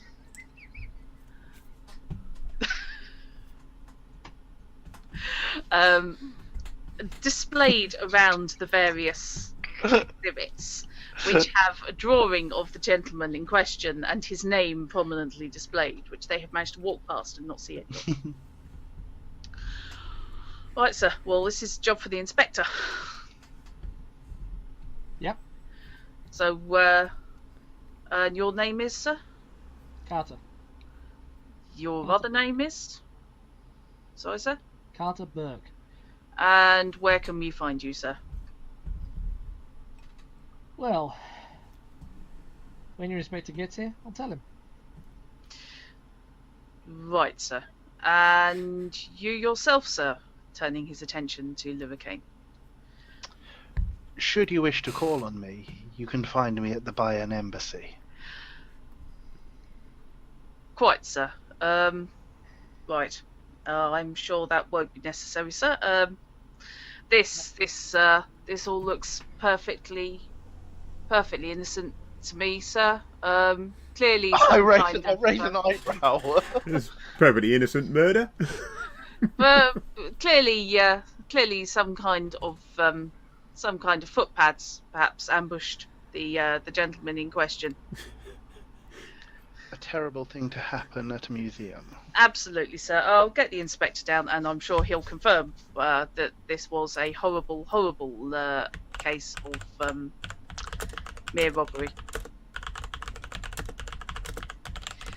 He looks really shifty, and he's clearly not happy. Yeah. Just going back to the doorway that we saw open. You said it led into the eastern wing. It does. Is there a way from inside the gallery where we were, to get to there? Because if I want to leave, I don't necessarily want, because presumably they're going to stay here, or unless the police officers are actually going to go back inside the building. One of them stands guard, basically in the courtyard between the bodies. Right. Looking really freaked out. That's the one who wasn't saying much. Mm-hmm. The one who was doing all the talking is vanishing back inside. Okay. And heading... As the guy's vanishing back inside. Mm-hmm. So if you're finished with me, officer, I'm going to go talk to my new employer. You may find me that I might be at the embassy with him, as he's my employer at the moment. He looks a little bit disgruntled at that. But we say, oh yes, I've just acquired some diplomatic immunity and by association. Right, okay, fair enough. Indeed. Kind of stolen diplomatic immunity. I said acquired, I never said legitimately. Lyricane just smiles. It's... Indeed. I turn to the one for the network. I turn to the police officer. Well then, all seems to be in order. I do hope you find the assailants here, and I shall leave you to go about your work. And then just kind of like turn my back and head inside. Mr. Burke, thank you. As a bodyguard. Heading back inside, I presume we come across Quigley at this point? Yes, Quigley can be the entry. Quigley logically is coming from the other direction. If they're going back inside, he's coming from the street. Actually, yeah, he's going to see you as you head back in. He's going to be heading back into the courtyard as you head back in. Out the courtyard the other he wants way. to talk to the police, if nothing else. He summoned them. So there was a police officer standing between the two dead bodies, arms behind his back, trying not to look at either of them. Ah, good man, you've and arrived. Lyricane and Carter are vanishing inside the door. And you would be, sir? I shall once again remove my silver card case and take out a calling card. Uh-huh. Sir Randolph Quigley. His eyes, if they rolled any harder, would actually fall out at this stage. And what can I do for you, Now, have sir? you been apprised of the situation here at the current time? Well, these two gentlemen appear to be demised, and some kind of exhibitor. Yes, a very important visitor to this country has disappeared in mysterious circumstances involving the sorcerous death of two persons who were paid to protect him. If that's exactly what you wanted to say, wasn't it? On hearing Quigley's voice, I stop inside the doorway and just... We going back? Where? We're not going back. I just wish to see Fish, how could he you feels. like to make me... Fish, could you make me a perception check, please, by the way, for your striding across the courtyard? I'm not really very good at perception, unfortunately. Lord Quigley I'm intrigues me. average at it. This is done on diamond. Guess that a lot. And was interested in my services later on this evening. Ah. Wow. I'm averagely perceptive and I have no diamonds, so what I'll do is I will randomly throw in this 4 of spades because it's not very high. So yes, it's only worth a point because it's not the right colour. So I'm average +1 on my perception. Okay. Well, fortunately for you, that's going to do it on the grounds that Alexei was hiding from people looking in the other direction. The other direction, yes. Basically, you stride past the colonnade. How good is Hamilton's sort of general sense of savoir-faire? He's a Quigley. Not Hamilton. Well, Hamilton is his middle name. If you really want to call him Hamilton, but no. Yes, Randolph. My apologies. Randolph Hamilton Quigley. Yes, his sense of savoir-faire is superb. Okay. I mean, if you want it in game terms, he has good social graces and a good comeliness and good connections. No, it's okay. It's merely, I'm assuming he's unlikely to go, what the devil are you doing standing over there? Though he is poor at stealth. So if he were deliberately trying, if it had occurred to him that the man was actually hiding, and he were trying to avoid calling attention to him, he'd be terrible at it. But it just hasn't connected in his head at all. Hasn't connected. Yes, Alexei is standing on the inside of the colonnade up against the other two have wandered off in that direction. Alexei's clearly wandered off in that direction. I'm going to talk to the policeman. With that in mind, where does that put them facing when they're talking? The policeman is facing out into the colonnade still. He has not changed his facing. So Hamilton, the colonnade's going to be on his left. Yes. Hamilton. If they're looking at anything but Randolph, they're being terribly impolite. Yes. Randolph is largely facing into the doorway, looking at the copper. So, what do you need from me to move along the colonnade? Not totally unnoticed, but not drawing attention to myself. I'll be looking for fairly tricky stealth checks, because you're going to have to go from pillar to pillar. Also, while the policeman's distracted. But am I going to have to go from pillar to pillar? Because I'm not making it obvious that I'm there, but I'm not also instinctively trying to make it obvious I'm hiding as well. Okay, newbie player, I will point out to you that you are currently the only person there. Yes. Quick question from a more experienced player. Okay. From his current position, would it actually be easier for him to slip out to the street and round and back in the front entrance? Looking at that picture, no. I wasn't sure where you were. I'm basically, when you look at the picture, I'm down at the bottom pillar on the right-hand side of that picture that's underneath the other one. Mm-hmm.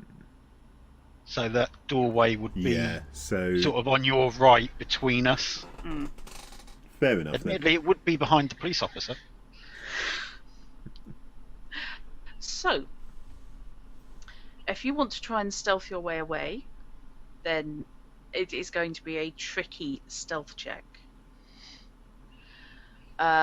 Quigley, however, is currently berating the officer. He is. Who he rears his head back, not unlike a horse that's just had something unpleasant stuff up its nose. I don't think there's any call to be like that, sir. I think we have a fairly solid grasp of the situation. I assume your superiors are on their way? Yes, the inspector will be here soon. Well, then I will obviously have to wait and talk to him. I have further information that needs to be imparted as soon as possible to the investigating officer. If you have further information, sir, then you should give it to me as soon as possible, and I will pass it to the inspector, sir. I don't think so. I've had another idea. Am I to understand, sir, that you are withholding information from an officer of the law? Absolutely. You're withholding information germane to a investigation into 2 tragic deaths.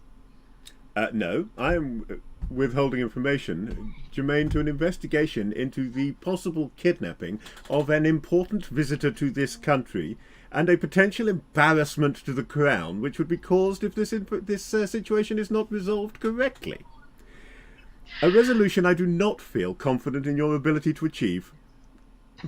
I don't believe there's any indication, sir, that anyone has been kidnapped. If there is anything untoward with this Chekov gentleman, then I would certainly have put him as one of the prime suspects. Yes, well, you would, because you do not have the information that I have, which I will pass to your inspector upon his arrival. Meanwhile, I think Neo had another idea while all this conversation is going on. Sorry, Neo, yes, go ahead. I did. I don't know how practical it would be. Yeah, ask and all I can say is the worst. I'm a druid as nature. Yep. What are the likelihoods they're going to go inside if I make it rain? Ooh, they'll certainly have to protect the crime scene. Yes, they may need to go and How the fetch hell are they something. going to do that with nothing? They'd certainly have to throw, I don't know, a tarp or something over the crime scene. Which There's they're not bound going to to- have to hand There's anyway. bound to be something No, like they'd that have in to the go museum, inside, so yeah. they'd have to go and find it, wouldn't they? Yeah. Yeah.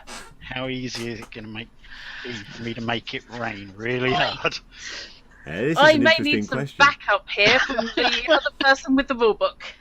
Because I know nothing about how magic in this system works, and it varies depending on the That makes two philosophy of us. behind magic in any particular game, how hard this kind of stuff is. A lot of people put controlling the weather as one of the hardest possible things you could do. Oh, you would say that. But I don't know how this system works. Specialisation for forces of nature. Yeah, no, that's absolutely fine. Basically, what you will be doing is... I'm going to go slightly fast and dirty with this one, because it is weird, involves a lot of maths, and is strange. Okay. So, what you're doing is you get to define... Let's do this. I mean, this is a section I have read through repeatedly, and I still am not 100%. You've only read through it repeatedly because you knew I was going to throw it in. Oh yeah. I've been seriously thinking, why didn't I just let him have a dragon? It would be They have one spell. They First can time breathe magic fire. rules. First time magic rules are always a pain. They are. Yeah. This is a slightly thing, and that's why Even if it's the just other a is- grok rather than necessarily employ. Yeah. Games that have semi-open magic systems where you can shape a specific effect rather than just a list of spells are far, far better, but much more difficult to run. Yeah. And I get the impression that's what we've got here.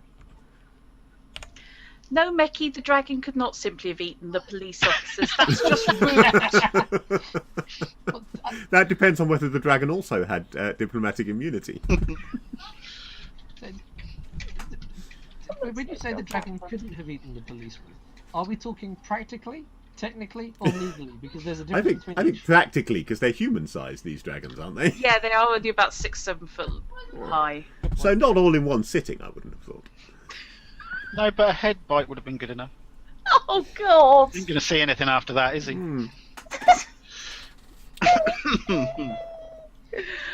Oh God, I'm an experienced GM. Everything's not getting away from me. It's fine. Nope, everything is fine. You're only having to deal with a magic system you've never heard of before and a Quigley at the same time. What could possibly go wrong? Dragon keeping for immense stealth Threw a noob in there capabilities. as well. Oh yeah, a complete noob, and new person who I haven't actually played with much before, and now I'm panicking and not looking like a total arse. There's no It's all need good. to panic. It's all good fun. We will bluff through something that works for today and then work out afterwards whether it actually bears any relation to the rules. It's the way Oh yeah, every that's GM the does other it. piece of pressure, of course. Yeah. Likely to get watched by the person who wrote it Yes. or edited it, Lucy. Okay. Jay Gray, so, should you be watching this way later magic- on VOD, we apologise in advance. Yes, I need to put that up with the accent apology. I apologise for the accents and the terrible, terrible damage I do to the rules. Okay. Research is the core. I'm going to give you the basic outline of how magic works because I think it's going to be useful for everybody. Just in case anyone else decides that they want to create a sorcerer and I smack them. The core of any spell is research. You learn how to construct the spell you want to cast. This isn't like D&D. This isn't, I will cast this spell, I will cast Flaming Hands, and look, this comes off and it's all fine and instant predictable effect. This is more like weaving a spell together from disparate threads. You are pulling the very forces of nature, in this case, into your hands in such a state that you're not, unbalancing the entire climate of the UK. Yeah. That's kind of one of your goals. So there is going to be motions involved in casting this. Yeah, they can be. I'm assuming the pillar is big enough to hide those from view. Yeah, you'll be fine with that. It's just that basically you will have done your research on spells. You've got the elemental shaping. You've got the weather control as a speciality rather. So I'm going to assume that the research, this is one of the things that you've got in your bank of sort of previous knowledge, previous things you've worked out before. You're not coming at this cold. What we can do is we can work out embedding spells into items you own, so that you can then trigger them for future use, which is just an instant I do it. And if we've been through this, then we can sort out those spells that you think you might want to have with you on a regular basis.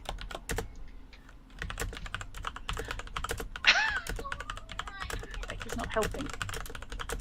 Okay, so you've got access to the correct book of lore, the raised forces. It's the manuscript of elemental shaping.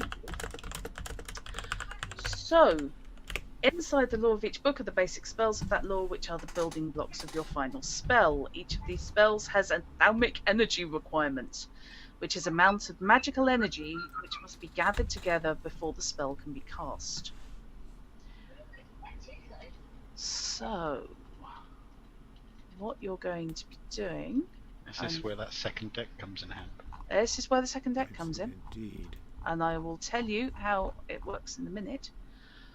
Manuscript of elemental shaping. Yeah. Fish, I believe if you look at page 172, I think it is.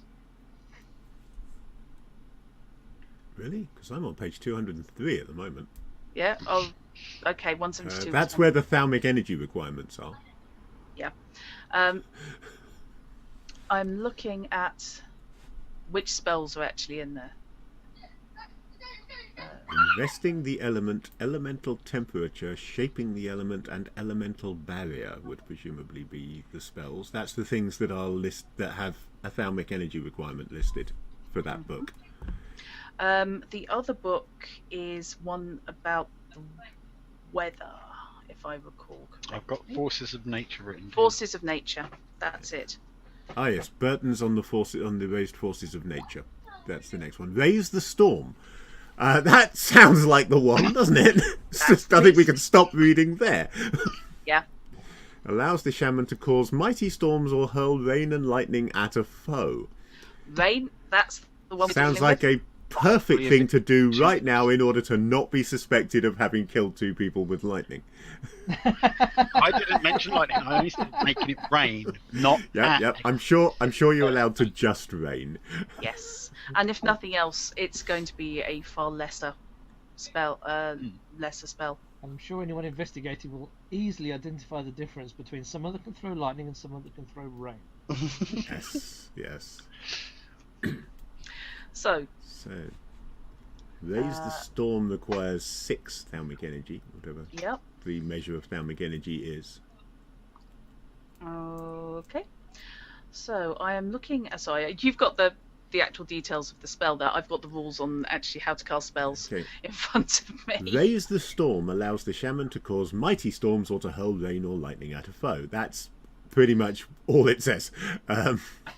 That's fine. If you want to do it, that's the spell you're using. Yeah, that's clearly the right spell. Each spell has an associated aspect. Does it happen to mention what Raise the Storm's aspect is? Right, let me see if I can find that. Because if it doesn't, it's going to be clubs. Oh, elemental magics. Yeah, that's going to be it. Okay, bingo. Yeah, that'll be it then. Yeah. So, it's going to be done on clubs. Ooh, then we've got a load of definitions with a requirement, which presumably are what you then plug into that to determine how you're casting the spell, such as durations, involves only one element. I'm not sure whether that one qualifies or not, because do we count rain as one element? Or is it air and water, or just water? Yeah. Depends how you want to do it. Is what it comes down to. basically, these definitions are how the spell is personalised and how it's defined. I wasn't kidding when I said it wasn't just like plug and play, like D&D. They define the duration, its complexity, its range of effect, the number of subjects affected, any effects on their natural resistance to sorcery, and your familiarity with the subject of the spell. Just found why the dwarf attitudes to wizards and sorcerers is bite me. The requirement for the subject: 1 for a mortal, human or animal; 2 for a fairy, it's harder to cast spells on fairy; 3 if they're a wizard; 6 if they're a dragon; 8 for a demon or other supernatural entity; and 16 for a dwarf. Dwarves are basically magic proof. Yeah. They're magic proof and they're fireproof. So, should we ever need to go up against any wizards, we get a dwarf in the party first. Yes. And we all stand behind them. Dwarf, big shield. Yeah, lots of people crouching behind a dwarf. In that character creation, they traded off their magic affinity to be able to build stuff. Yeah. There are various rumours about why dwarves are dwarfs, but they did used to be a Fey offshoot. And they traded their Fey ability for the ability to work metal. We don't talk about them very much. It can get a little bit embarrassing. You know, generally they only really associate with other Fey for the purposes of getting married and then, you know, family meetings. Well, you know, they want to see the kids. So, you must have a duration, complexity, range, number of subjects, level of resistance, and a familiarity for each spell, or it will be up to the GM to assign any missing values. So duration is going to come into the 1 to 30 minutes category, yes. I would have thought, because it's not. You don't want just flash of rain. That's not going to work. Don't say flash. Yeah, okay. I would say probably a few elements to create rain. I don't think it's going to be just one, is it? It's a wally of rain. Can we have a... Yeah, no, that's not good at all. Oh, I'm terribly sorry. It all gets very silly around here, doesn't it? That's not a unit, I think. I think it might be. I think it's an accumulation of raindrops is a wally. So let's assume 2 for the duration, 2 for a few elements. Yeah. Spell range within unaided sight, because you're not going to be able to reach out and touch a cloud, last time I could check. So that's another 2. Yep. So if you wanted to hurl it from your hands, that would be a different thing. Now, subjects affected is an interesting one, because what you want to affect really is a cloud to make it spit rain, isn't it? So is that just one subject? That is, yes, because it's the origin that you want to affect. Okay, so we're up to 7 points so far. Yeah. Now, then there's the question of familiarity at the end. Mm-hmm. Between know the subject well to subject totally unknown to you. This is actually a know the subject well. I was going to suggest the same thing, that if this is something that he's been trained to do, it would come under probably no subject well, yeah. Yeah, so no that's subject well, is what I'm 8 assuming. Plus, did I say 6 for the basic spell, brings us to a 14 whatever that difficulty. Means.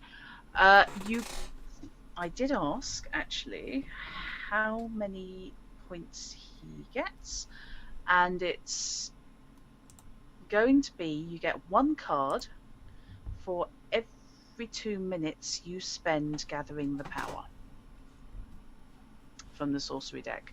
So how long are you going to spend basically building yourself up, drawing upon the powers of nature, pulling together all the water vapor that you can sense in the air above you? Oh, yeah. How long have they been talking? Specifically trying to pull clubs, did you say? Yes. Yeah. What are the others worth? Is it still the 1 point for It's definitely 1 point for an unaligned, yes. And are you presumably using the halving rule as well? I will, because I'm nice, spades. Because otherwise I think this might be... It makes sense, because it's effectively a very specialised form of skill use. So if we're using that for other skills, seems to make That's sense. what it is. When you get right down to it, it's basically a sorcery. So the biggest question is, how long has the officer and Quigley been talking already? The officer and Quigley have been talking no longer than 2 minutes at the moment. I'm assuming their conversation is going to carry on because yes, Quigley has made it quite clear that he's going to wait to speak to the inspector, so they're not going anywhere in a hurry. Yeah. So it's probably going to be sort of 4 or 5 minutes tops. Because I'll have started pretty much when they started talking. Okay. Which is only a couple of minutes ago. And I will probably give it a minute or two to see if anyone leaves or turns up. So... Okay then. Let's go with... I will give you 2 cards for definite. If you want to wait another couple of minutes, then you can have 3.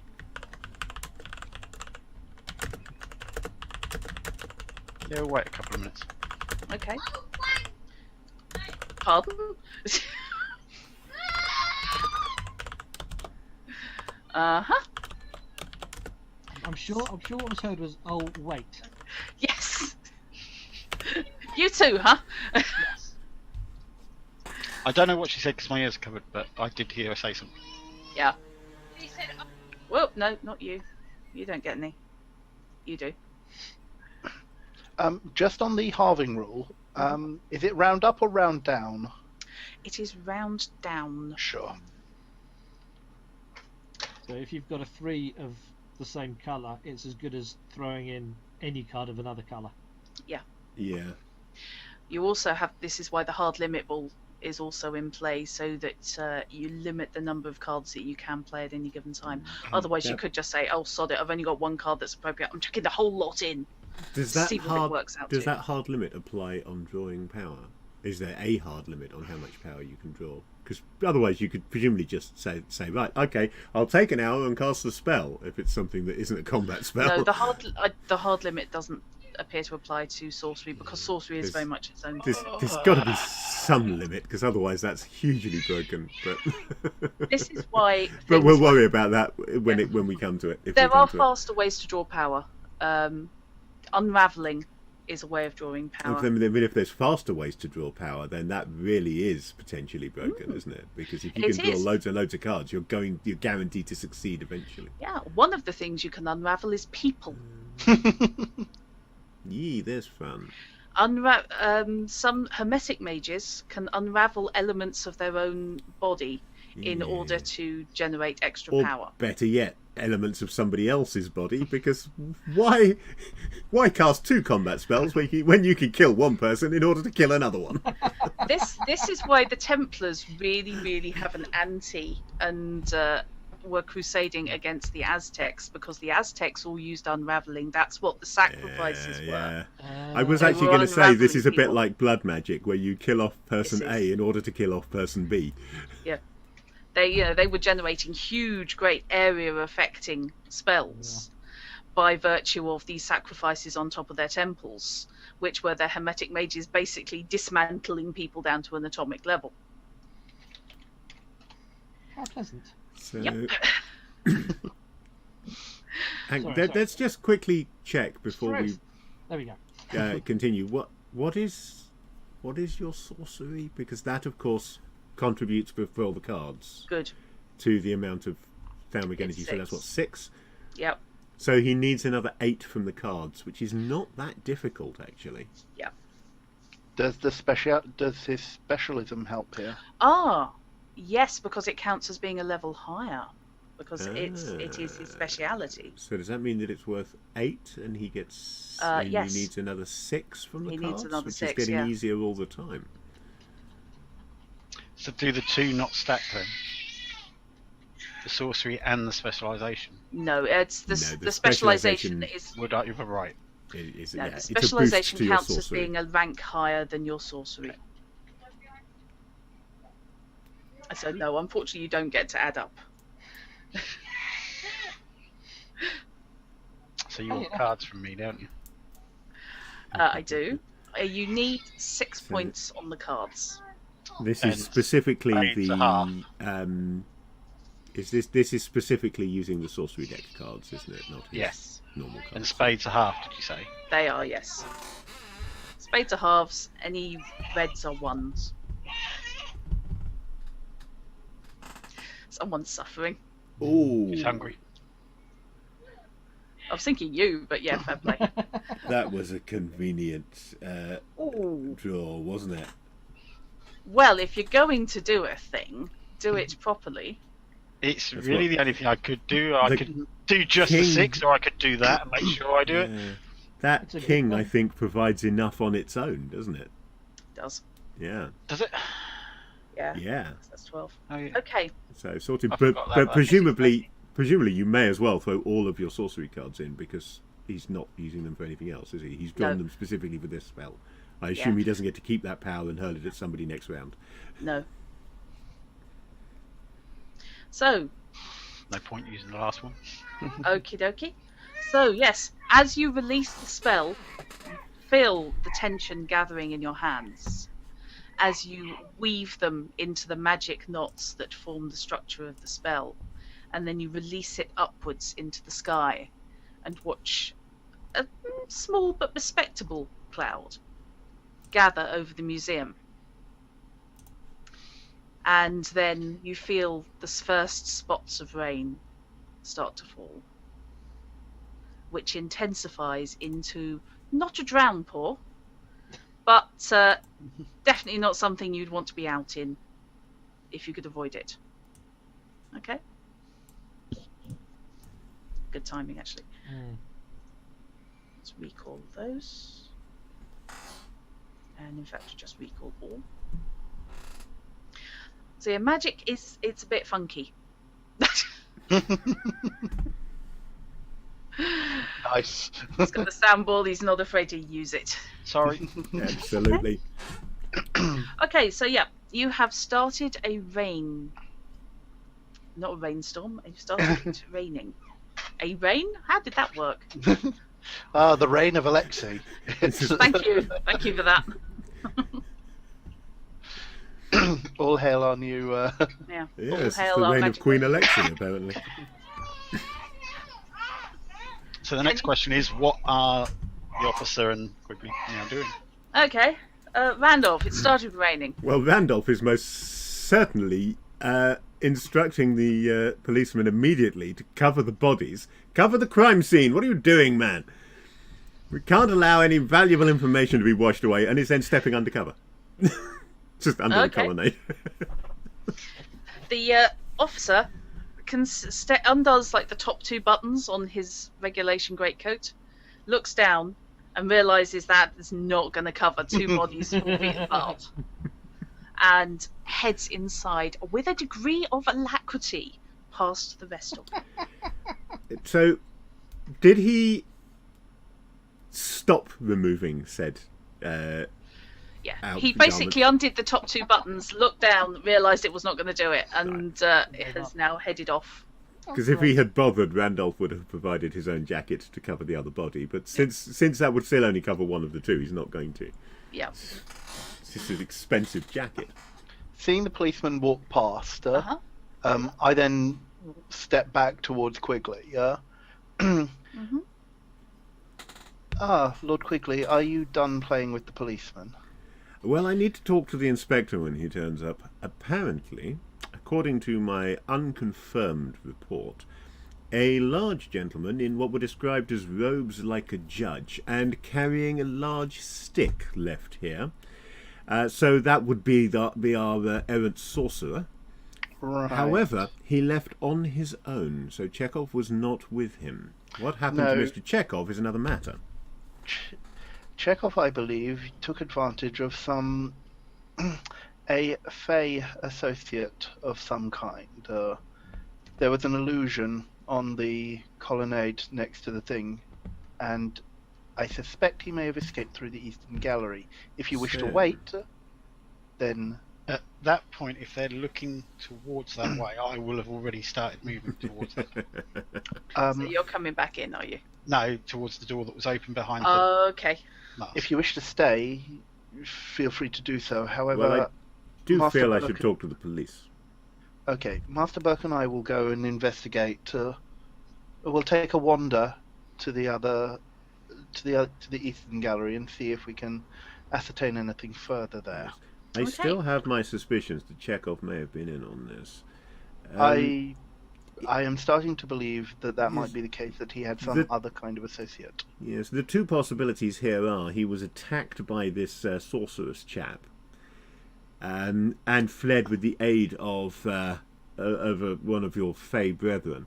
The other alternative is that he arranged the whole thing in advance, perhaps paid a sorcerer to deal with his two bodyguards, and then fled with his compatriot. If there is a sorcerer and a Fey working, and a member of my own kind working together, then that bodes ill for all. Yes. Not necessarily working together, of course. The sorcerer could have been paid by Chekov to just cast this one spell. We won't know unless we can find him. In either case, I am not happy about any of this. No, nor am I. No. It's quite ruining my plans for this evening. Master Burke, would you care to accompany me? I will. But speaking of plans this evening, we still have a discussion to have around your... Yes, I have an appointment at 10 o'clock. What time is it now? It's now, with all the Pull out my silver pocket watch. Getting off about 9. An hour. And how long will it take? How long will it take you to reach your rendezvous, Lord Quigley? Oh, it's in the museum. The thing that concerns me is whether or not it will still happen, because if it's a clandestine meeting and there are police swarming all over the place investigating 2 murders and a disappearance, that might interfere with the planned meeting, and next time they may not make the same mistake and deliver the information to the wrong Quigley. So this could be a dead end, much to my extreme annoyance. Well, we will go and have a look at the Eastern Gallery. We will rendezvous with you where? Should we not? At the Five-Legged Bull. Which gallery was that in? That's at the end. That's inside the main entrance. Just inside the main entrance. Okay. Easy enough. We will see. We will see what the next hour brings then. Indeed. Master Burke, if you'd care to accompany me. Of course. Bit of batter. Yeah. And we will basically move back into the crowd and make our way to the Eastern Gallery for that doorway. Okay. So you're going that way. Alexi's taking the shortcut down the colonnade, and Randolph is waiting for the police inspector. Yeah. So where is the action now going? Because if it's following them inside, I'll turn down the rain because it's now outside. No, action is actually staying with Randolph. Okay. Okay, I'll leave the rain as it is then. Quick break then. Okay then. Yep, no problem. As will I.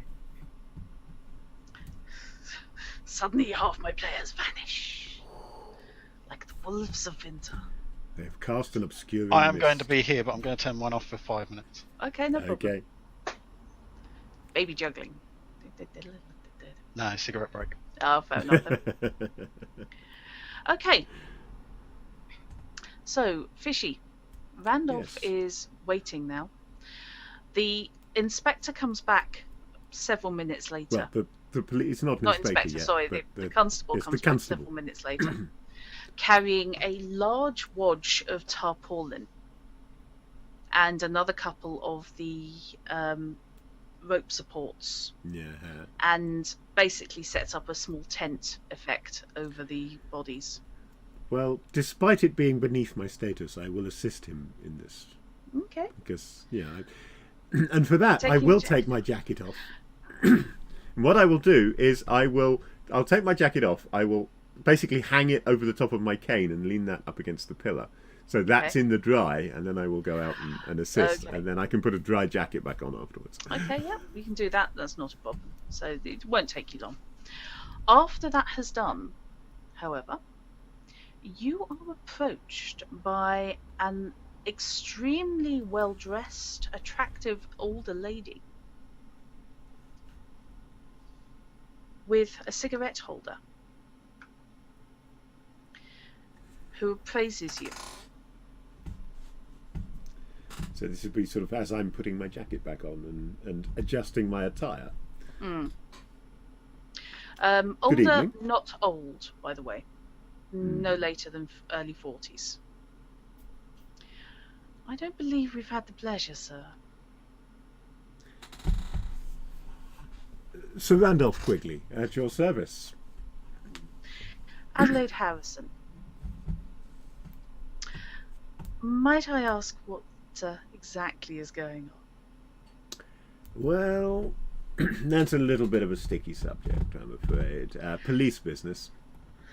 Are you with the police? Oh, certainly not, no. Then, what exactly are you doing? And why is it causing so much disruption to my party? I'm...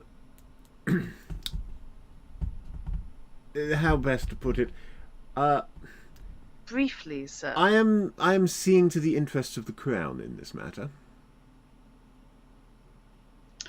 Make me... Oh, there's a social awareness, isn't there? There's a social graces skill. Make me a social graces roll, please. Okay. You know what I mean. Draw. I am good at social graces to begin with. Hang on a minute, you're a card down. And let me just take a quick look. Oh, damn, I've left my tablet alone long enough. I need to type your password back in. Fatal.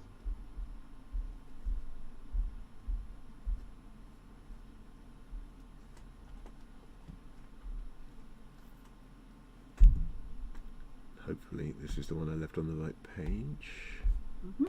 Social graces. Gosh darn it, this tablet's slow when it first comes back out of it is, yes. I can't argue that. Social graces are on spades.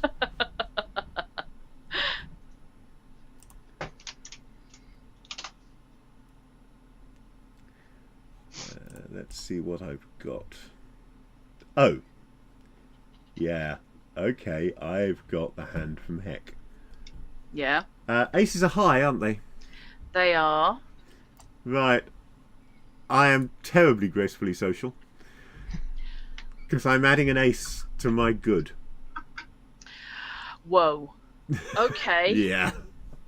Well, if you're going to do a thing, do it, I was going to say in spades, but do it properly. Yeah, I did do it in spades. I could have used the Joker for it, but I opted to just play the ace of spades. Because, you know, me and Lemmy. So that's what, 6 plus 14? Sounds about right. So 20. Right. So that puts you above astounding, but not quite at dubious on the success level. Whether or not the Crown would agree with him, by the way, is an interesting matter. But in Randolph's mind, he is being entirely honest here. Okay. He is a Knight of the Crown. Yes. He was knighted for his services to the Crown in the incident involving his brother. Yep. And he's not utterly convinced his brother's not involved again here, so he feels that it is his duty to the Crown to reflect their interests in this and to ensure that everything goes well. Okay. His sincerity causes a degree of discombobulation in Adelaide. Mrs. Harrison. Because her reaction is... But I believed Lord Falonham was representing the Crown. This is a separate matter. You're not here... Exactly what is your function, sir, and what has been going on, and where is Mr. Chekov? Well, that, as I say, is rather a sticky subject just at the moment. May I ask your relationship to Mr. Chekov? Well, my husband was instrumental in extricating him from his previous place of residence to the far more acceptable, socially, obviously, area of Britain. And through your husband's influence, you were able to arrange this soiree and demonstration of his talents. For which I thank you. It has been a sterling effort and a fascinating evening, right up until the point that things went wrong. Make me a perception check, please. Oh dear, he's not very good at perception. He's average at perception. And it's on. Actually, it's more social graces, to be honest. So it's still social graces. Oh yeah, I'm cool on social graces. Sorry, yeah, her reaction because you have social graces. Yeah. It's more that. Okay. Unfortunately, I'm run out of black cards. Oh, sorry, you haven't drawn any new ones. Oh yes, can I have a new card, please? And then I might not have to waste a joker on this. Because at the moment, that's all I've got. Okay. You can draw your own card as well. Yes, I can. I just wasn't sure. No, it's fine. Oh, perfect. It's a spade. Excellent. Okay. So, there we go. Good plus 7, I believe, puts me to what, 15? Yep. So she's going to... We've actually found the thing that Randolph is good at. We found what he's for. Yes. Okay, that's this and having money. To be honest, both are good and valuable. Yeah, having money and knowing stuff actually are his two best things. His two excellents are education and exchequer. Fair enough. This is his second string stuff we're doing now. She reacts before covering it well. But at the phrase, your husband's influence, being able to arrange this soiree, she stiffens and the nostrils flare. Good, because that was a deliberate dig. Yes. Clearly, so far as she is concerned, it is not her husband's influence that has arranged this. But this is Victorian England, and of course a woman cannot have any influence. It's just the way of the world. There's only one. Falkenstein, however, very different. Yeah, I know, Falkenstein is very different. But you have to bear in mind that Victoria was one of the most misogynistic people you could ever hope to meet. Well, this is true. Women in Castle Falkenstein tend to hold the soft power. Yeah. They are the ones who arrange the social interactions. If they want to cut you off from somebody, you will never get past their, I'm not going to say security, but you will somehow never encounter the people that you need to forward. This is one of Randolph's problems at the moment, but it's already a problem for him, so he doesn't feel too bad about making things worse. I've got in his background that when he was younger, he was quite popular with the ladies. And then, unfortunately, his situation changed, and suddenly his social circle changed. Okay. And he went from all of the women that he used to know are now inappropriate for his current social status. And all of the women who are appropriate for his current social status look on him with great suspicion because he's responsible for trying to have his brother arrested. Yep. Okay.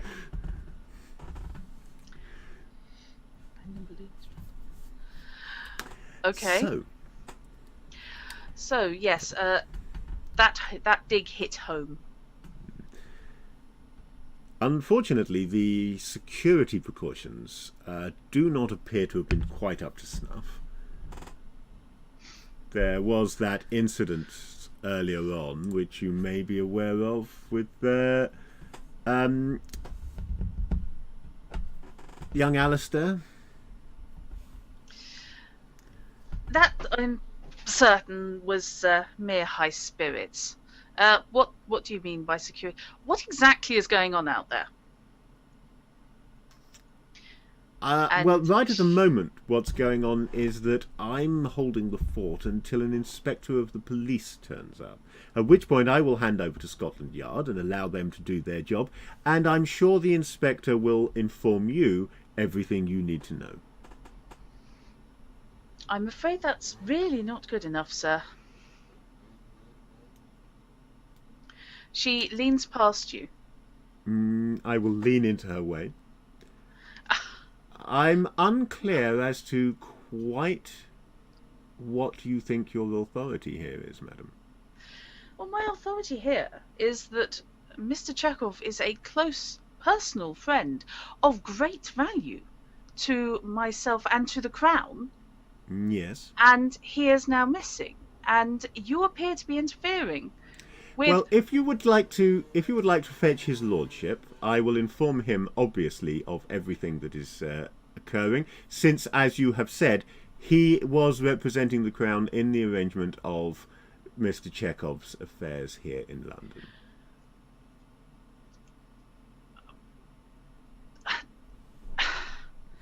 She turns on her heel and stomps off. Well, don't think I'm going to get any invitations to tea there. Make me a social graces check. Because this is an awareness of people. I think that's going to be social graces again. Okay, yeah, that's going to be social graces +1, because I'll throw in that 5 because it's a lousy card. Okay. That's and good enough. Draw something to replace it. Right. Yes, draw your own. Feel free. Yeah. Right. Lord Fullenham Mm-hmm. was the reference. Yes.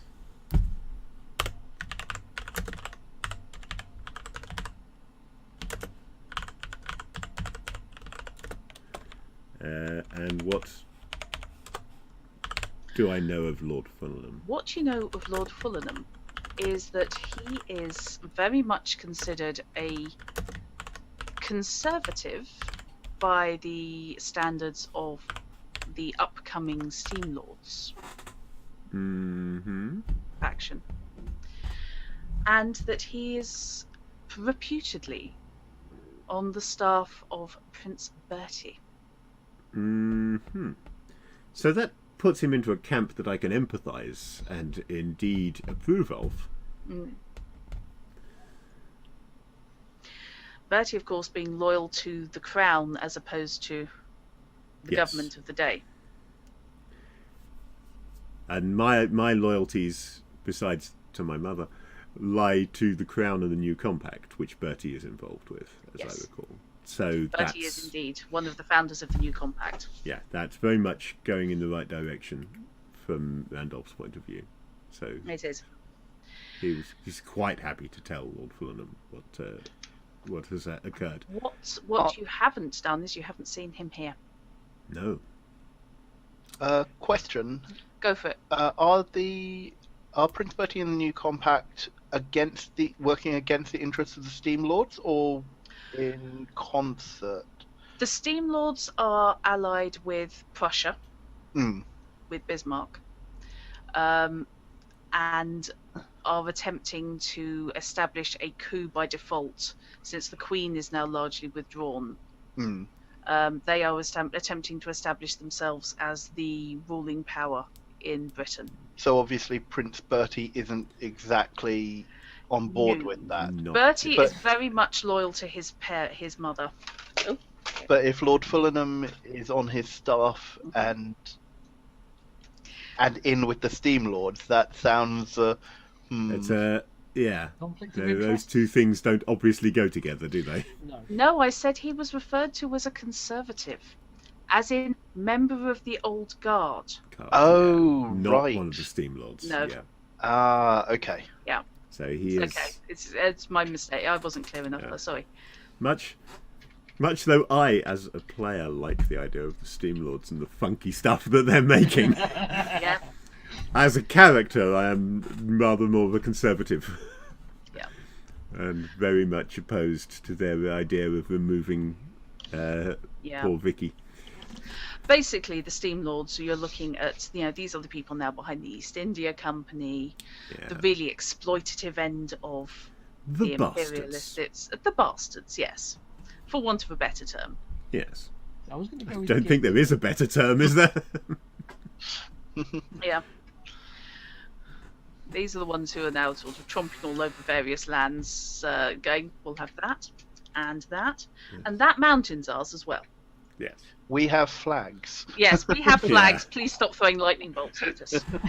And what's this place called? Really? Well, now it's called mine. Yes. Have you got a flag? Yeah. Okay. So, yes, whatever this matter is, Lord Fullenham is involved on behalf of the Crown. Yes. So before I get back to what goes on in the East Wing, I will just briefly take a comfort break. Turn the rain off on the basis that it's only a relatively short duration anyway, and by now it's probably clearing up. Yes. And I will get back to you guys in a moment. I'm just going to take a comfort break, so I will actually remove AFK. Whoop, whoop. So, as always, I will pointlessly ask whether there is anybody in chat on any of the chats who have any questions about what we're doing and how this works. And then when nobody actually has any, we'll just chat among ourselves for a bit. I have questions, but I'm getting the answers as we go. Fair enough. To be fair, now's as good a chance to any that haven't yet been answered. Yes, it's true, yes. No, I don't think we've got any as of yet that haven't been answered. Cool.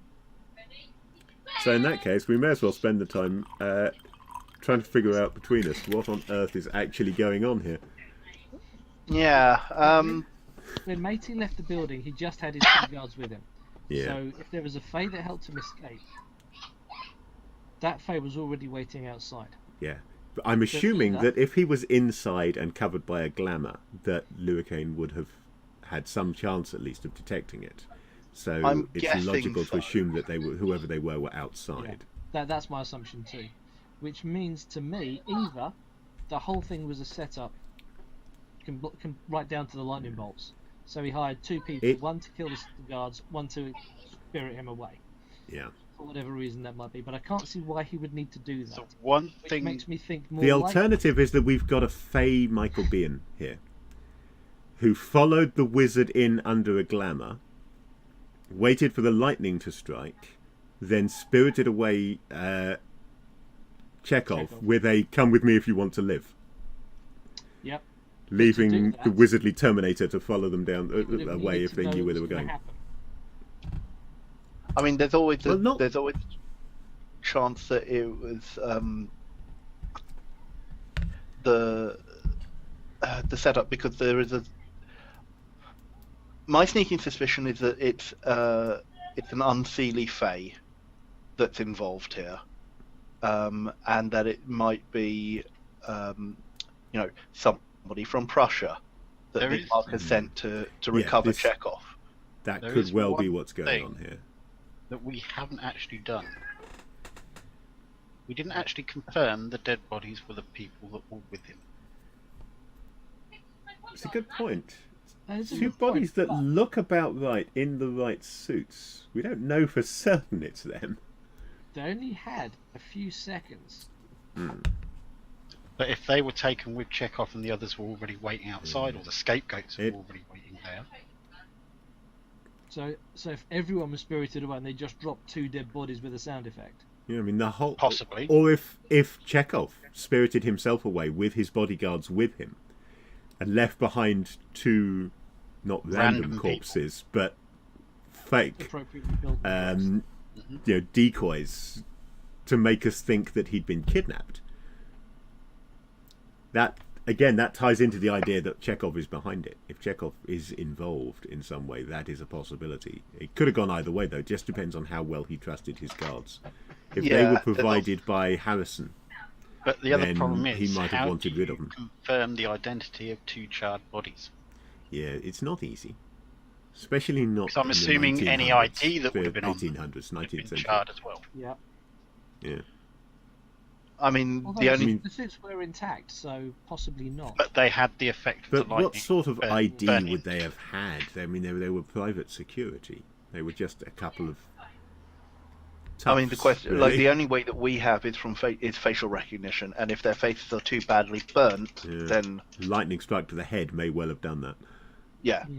Although we, as Neo said, we didn't really. Come on, you're the GM. Asking questions in chat is cheating.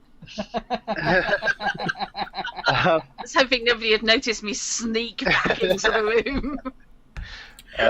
We've just been coming up with wilder and more imaginative theories as to what's happening here, which are no doubt far more interesting than the truth. So, thank you. I was going to say, so basically it's one of my investigations then. Yeah. You guys got form for this. Okay. Well, that would work, Meki, if they were gentlemen, but I don't think they were gentlemen. I would assume that they were former or current serving soldiers, more likely former. Now, are you... No, I can't do that because that's using your character. Yeah, go for it. I give novice players a lot of leeway. I have no problem. If you want to chuck ideas in, you feel free. The one thing we didn't do was confirm the identity of these bodies. Now, we have said they were dressed right. Mm-hmm. Has anyone seen the swords? Because weren't his guards armed? They were with sabres, sir. Mm-hmm. Sabres. Do They the were. Are they on the bodies have bodies or are they sabres? not? No one's looked. No one has looked, you are correct. They were not obvious. The bodies were lying down. It's conceivable at least one of them had their sword underneath the body, but the swords were not obvious. The fact that the swords were not obvious. If they were sabres, they'd have been obvious, even if it was underneath them. I think the fact that they're not obvious does tell us something, though, because it tells us that this was if these are them, the lightning strike was the first move. They had no indication that anything was coming. They had no opportunity to draw their weapons, or they wouldn't have been lying underneath them. Yeah.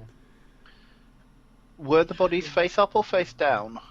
They were lying broadly face down, but more on their sides. They had been knocked sideways Bam. by the impact. You see, that leans towards Chekov, doesn't it? Because that would kind of perhaps That indicate that looks he him was the using source some- point of the lightning.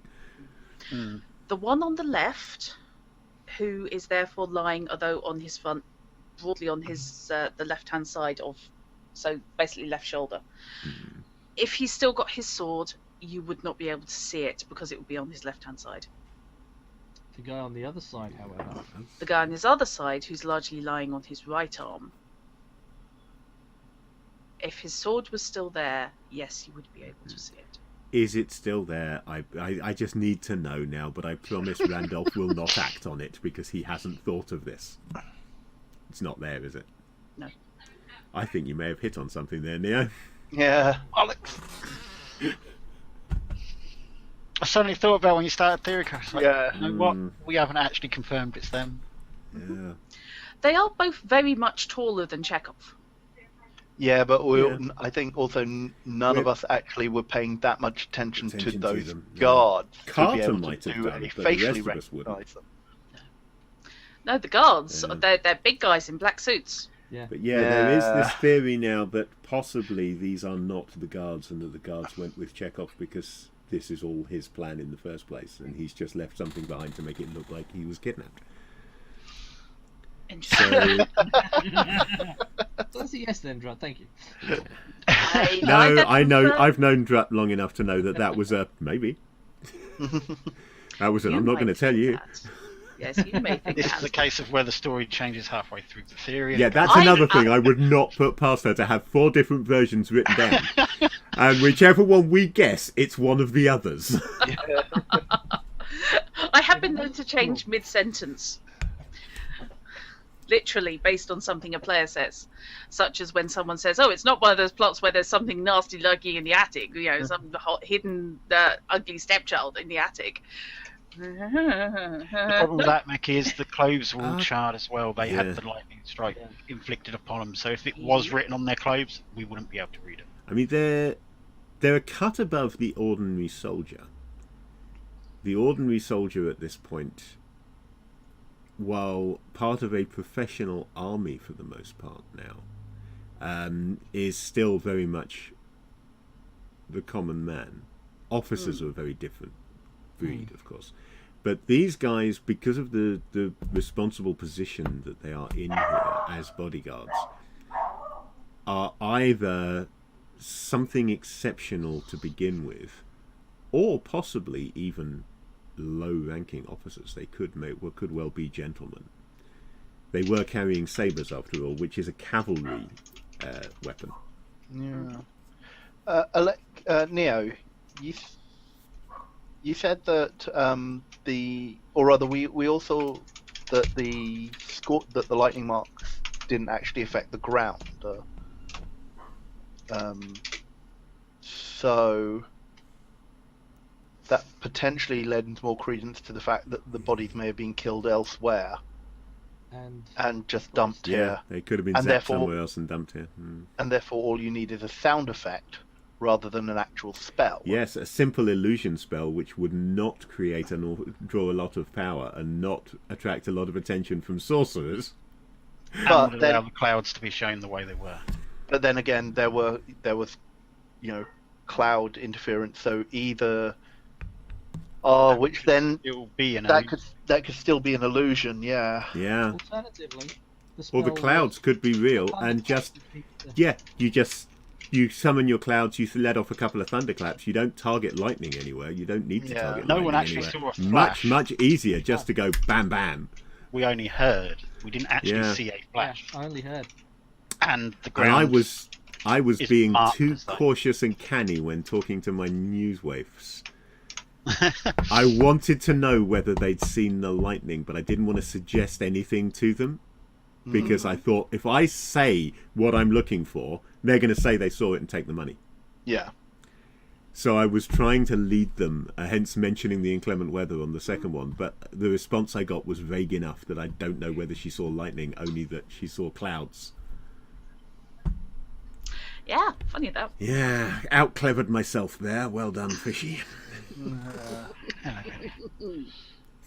I like investigations. I honestly do. Yeah. I love running them as well. Yeah. You don't actually have to do that much work. No, you just sit I'm kicking myself now. Yeah. You sit and watch people paranoid themselves into small little puddles. And we didn't look for a vital clue earlier on, which I've only just thought of.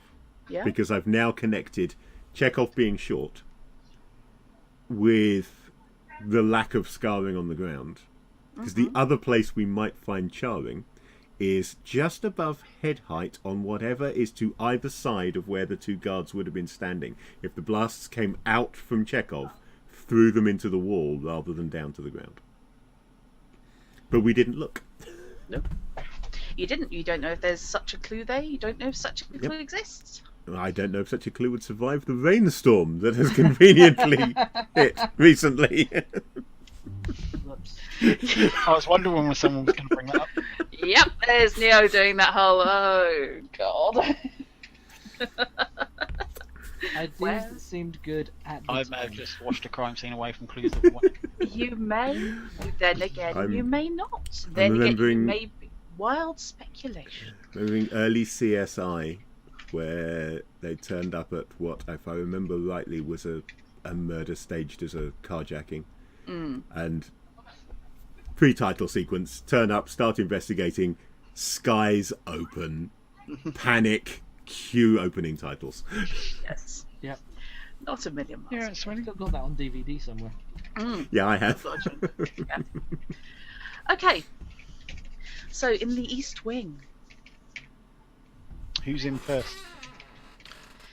It's if I supposedly took the shortcut. That way, yeah, your way is going to be quicker. You're basically going to emerge into the darkened East Wing of the British Museum because this place is not actually open to the public at the moment.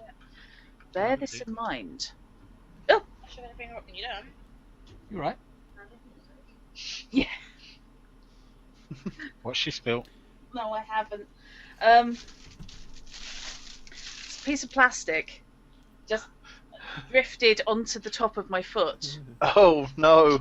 Speaking as an arachnophobe who has had a spider that big run across her foot. Oh my word! I mean, I must admit, I was wondering. I was thinking, well, Neo's got kids to contend with. I've got a cat. What's Drut panicking over? By the way she acted, I thought she spilled a drink or something across the keyboard. No, there's a reason that has a screw cap. Yeah, that's Knight who does the drink and keyboard interactions as a rule. I'm now drinking these. No, I know I've had spiders before in this area, which is why I tend to keep my bedroom windows shut because they come in from the outside tree. And no, it's No, I'm good. Okay. So just going back to the incident of the crime scene before we enter the East Wing. Okay. Refresh my memory. Did I sense a huge amount of sorcery there, or was it only a little? Didn't grab your attention at the time. Right. So it was either an act of incredible subtlety built up by a complete genius, or it was a very small amount of power, relatively speaking. Which lends credence to it wasn't actually lightning bolts, it was just thunder and effects. It's one thing nobody did, and it's a bit late now, is nobody checked the actual bodies themselves. Yeah. Nobody touched them. I didn't touch it. Well, I was. Well, I mean, Alexei did look to see veining on the suits. You looked, yeah. How close did I need to be? But you touched the actual dead guys. So they may not even be dead guys. They may not even have been warm. They may be waxwork. No, they would have been long dead and thus cold. Yeah. Had you touched the skin to investigate the charring, Yeah. The Lichtenberg figure. Mm-hmm. Yep.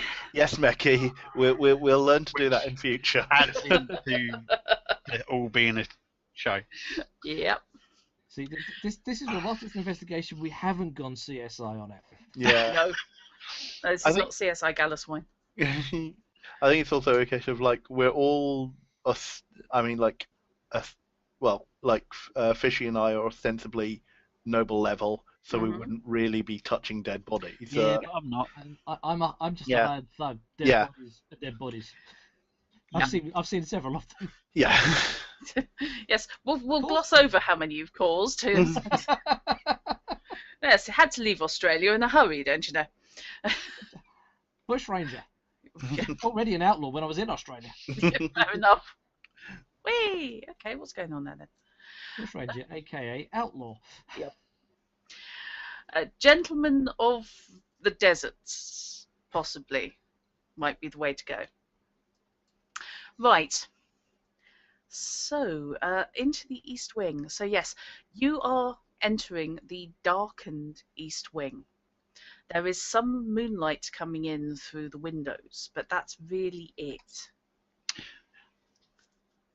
Am I going to be able to find a light switch? It's 1849. So it's all going to be flame. It's we're on gas here. Yeah. I ain't going to bother trying to light lights. You're a wizard. Do the British gas route. Don't you just love being in I think I need to be a little bit more qualified for that. Hey, if you want to set fire to your hand, I am perfectly happy to allow you the elemental shaping check. That is a good point. I could have a fireball in my hand. You could, yeah. It doesn't necessarily provide you any protection against the element that you have shaped and are now carrying around like a cricket ball. You would assume if you can craft it in your hand to cast it, you would automatically be immune to it. Oh, you would the one you're carrying. You would hope.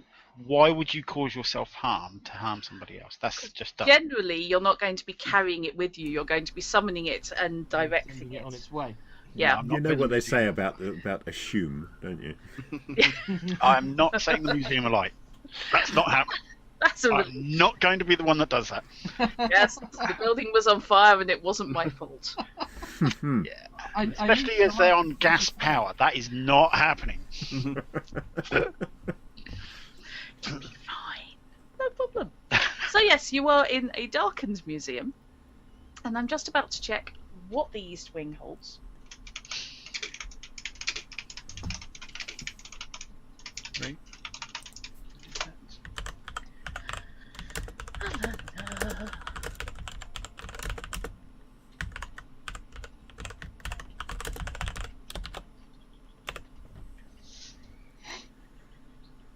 I do approve of the fact you can just get floor plans of the British Museum. Great fun. Right, so that's the main entrance, that's the West Wing, that's the East Wing. Is going to be... Sorry, what year did you say it was again? I believe it's 1849. 1849. Cane houses a sword, it wouldn't burn that well. But if ever you wanted a flaming sword, it's a good way to start. Yeah. Yeah. Apparently that's going to be at Thronefest. 2 people who've worked out propane-powered longswords. Nice. And will be doing demonstration fights. That's the same thing they did for the last Witch Hunter, is it? Yes. With Vin Diesel? Because he got a real kick out of the flaming sword, apparently. Yeah. I'm not surprised. That was a good film. I enjoyed that. Yeah, it was propane canister on his back. And all of the staff and crew were just backing up. Yeah. Because even the guys with the fire had a fire extinguisher. Yeah. I mean, Vin Diesel's a D&D player. Of course he would like a flaming sword. Yeah, apparently he was just, yes! So I have asked, and apparently it might be on about being able to have a go with the flaming sword. Because of course longswords, well they... So, Of course, yeah. So I'm very tempted to have a go, if I can. Right. So, yes, we are looking at, disturbingly enough, we are looking at China, South Asia, and India. So it wouldn't be anywhere easy to pronounce, would it? There's a lot of places in pure character. So, oh my god, they're going to be destroying the Tang Dynasty figures. No. Well, who's going to destroy anything? You're stumbling around a museum in the dark. It could be worse. There could be a man here in something that looks like what somebody would come up with if they had a suit described to them but had never actually seen one, who would eat one of the Tang Dynasty figures. Brownie point to anybody who gets the reference, apart from Drut, who clearly Time did. of year are we in? It is late summer. Hence it's not... And it's only around 9 o'clock, so it's not going to be overly dark. It's not pitch black. No. So it's Hence going to be still... easy enough for me to find my way around without smashing something. Hence you can still see the clouds in the sky. At this point, how long have we got until Quickly's meeting? Ooh, have you got a watch? No. That's a bitch. Am I really going to be the only character with a pocket watch? Yeah. Well, I'm not a gentleman, so it's possible I might have a pocket watch, but it wouldn't be necessarily working or wound up. And you're not in my vicinity at the moment either. Also true, yes. It's just... Plus, I don't think I actually technically know about that yet. Yeah, you do, because you were there when the discussion was going on. Right, okay. I believe. So yeah, yes, we were present that's for cool. the 10 o'clock meeting discussion. Okay, so yes, basically you enter into a darkened gallery, and if you give yourself a couple of minutes with your eyes shut to allow your eyes to fully adjust to pitch black, when you open them again, the light coming through the windows is enough for you to guide yourself down They did it in bed. between the exhibits without stumbling into anything more valuable than you or any of your ancestors. There are ranks of ceramic figures, all of them staring at you with surprisingly accurate looking eyes. A bit like a terracotta army. A bit, not More quite like that big, John. I'm assuming. Yeah, well, like about 6 inches high usually, 6 to 8 inches for the most part. They're not huge, but they do tend to be representational. So they are all faces, figures. Okay. As I said, eyes following you around the room. That's slightly unnerving by the sound of it. I have a thing about dolls. I'm Well- just thinking Chucky. If you sleep in a room with a 3 foot high human realistic doll from the age of 5, you will gain an issue. Okay. So, upon entering this east wing, Mm-hmm.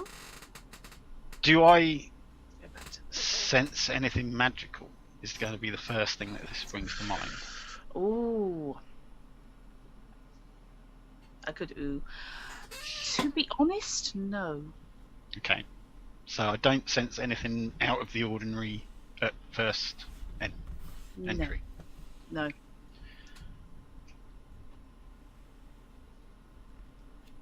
I'm going to move deeper into the east wing. Okay. Is there anything else that sticks out to me that I sort of crop up? Is there any sounds? Would you like to make me a perception check and let's find out? Which suit is perception again? Diamonds.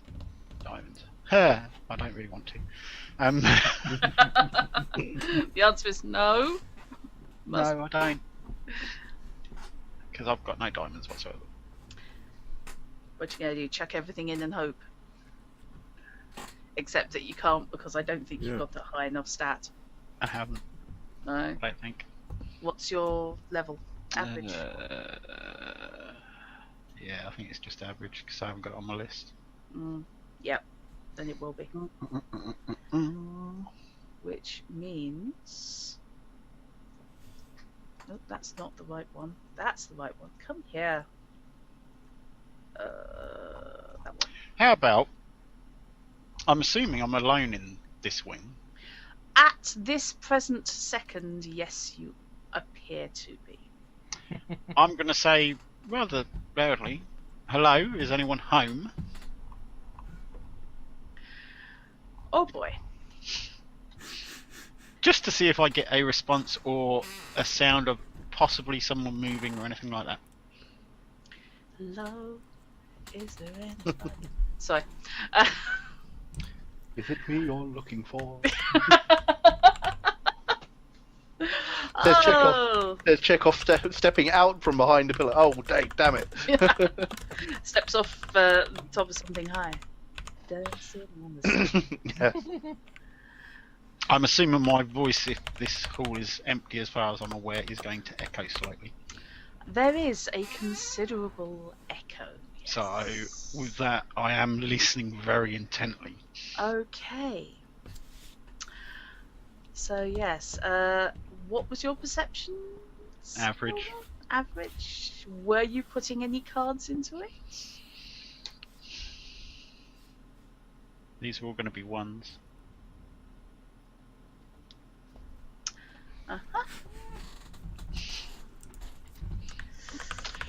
I'll put those two in just so I can change them to something else. Fair enough. If it gets me out. Yeah.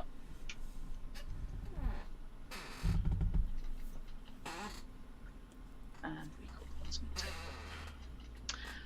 table. Right. You don't hear anything to disturb. Okay.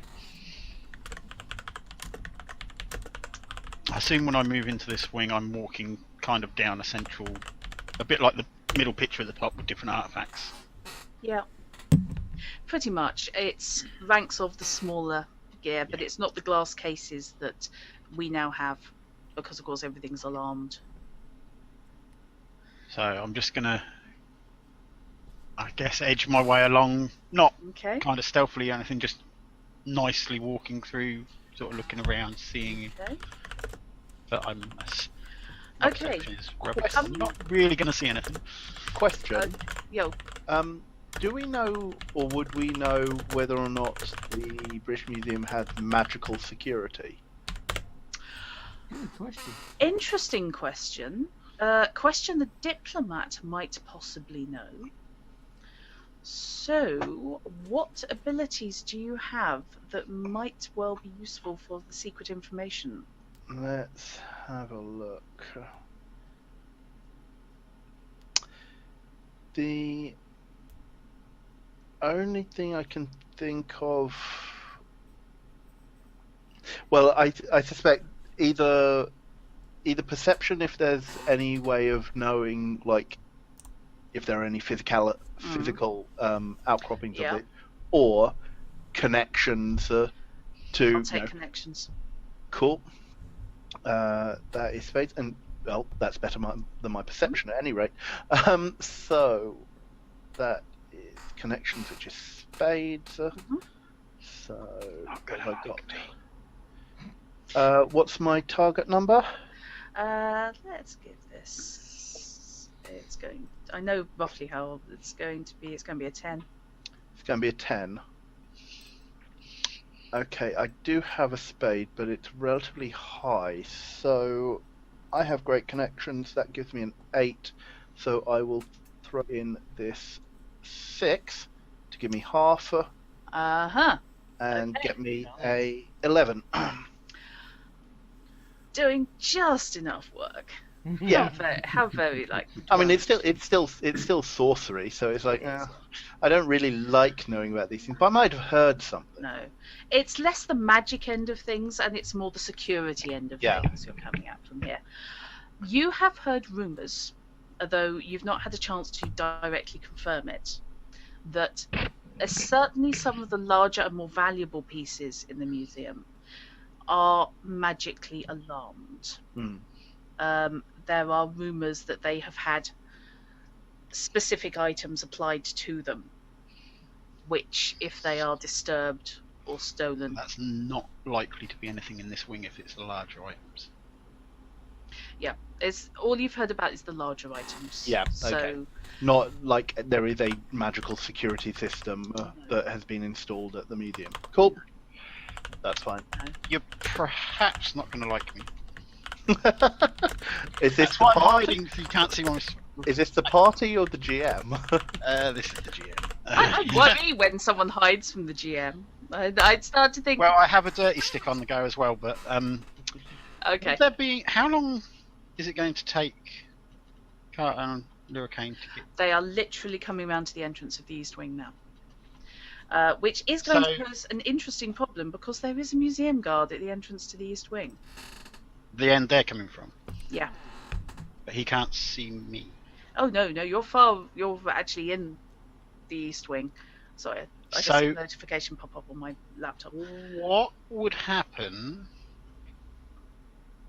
if I used my specialisation for manuscript of shaping to... Because I can't remember reading the book properly. Yeah. I have a staff as an item of possession, don't I? You do. You don't have it with you. Can I not use the power of shaping to kind of summon that? Not sure wood is going to be a to then be able to use that as a torch. Oh, torch as in warmth. As in... Yes. As in Gandalf. Fortunately, there was no smoke detectors in this time. Well, it wouldn't technically be flame if I did it in the Star of Gandalf. It would just be light from the end of the staff. Yeah, that's probably a little bit trickier than you can manage. Hang on a minute. That's what I was wondering. I didn't want to throw a spanner in the works, but I didn't know. No, it's fine. That is totally fine. You know what would work rather well? No, but you're going to tell us, and you need to come closer to the microphone. It couldn't do it right now. This would be something to prepare for later things. But you could put, say, a coil of metal as the head of the staff on the top, and just heat that up magically, and use it like a light bulb to all intents and purposes. Plus, you could also hit people with it, and it would sear them rather nastily. But okay, the only thing really that you could do is you could create fire to come with you, but you couldn't really just do pure light. No, okay. Okay, moving into... You could summon a fire elemental, which would be a little bit of a difficult thing to do just to get the light from it. I've got a feeling the guard would probably hear that. Possibly. Regardless how far into the East Wing I am. It's going to burn it down, burn it to the ground. No, I'm not. I told you, I'm not claiming any fire. That's why I wanted to know about the other room. Yeah, it's fine. Okay. Okay, so Luricane and Carter are approaching the entrance to the East Wing. There is a guard there. Who is dealing with him? I'm just a bodyguard. And how are you dealing with him? Okay, so before we approach the guard themselves, is it like one of those, the square kind of like anti-chamber antechambers where two galleries meet, and then there's the square bit, and then it will go in. Okay, how attentive does the guard look? The guard is standing with his back to the wall at the juncture between the two galleries. The two so it's kind of in the corner of the square kind of thing. Okay. He looks a little bored, but he doesn't look like he's asleep or anything. Yeah. Oh, that's a great type for me too.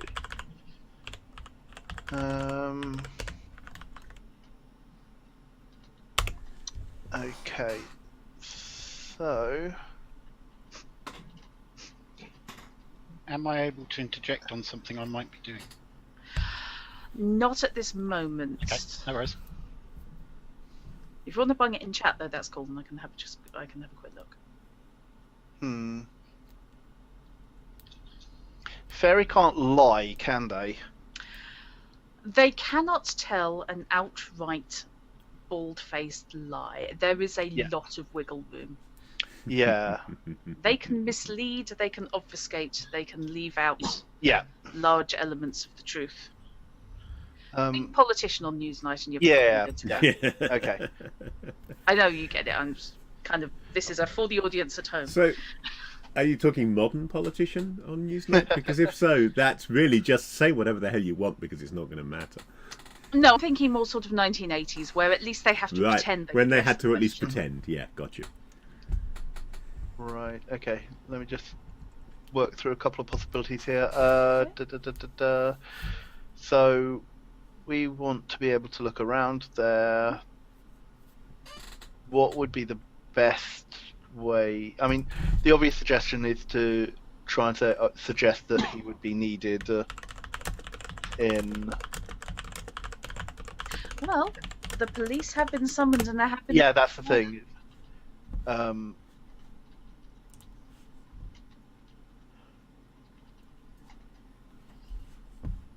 Okay, right. So, is this on the route that like police officers would anybody coming in from outside would have to pass through this chamber in order to get the? Okay. No, they came from a different direction.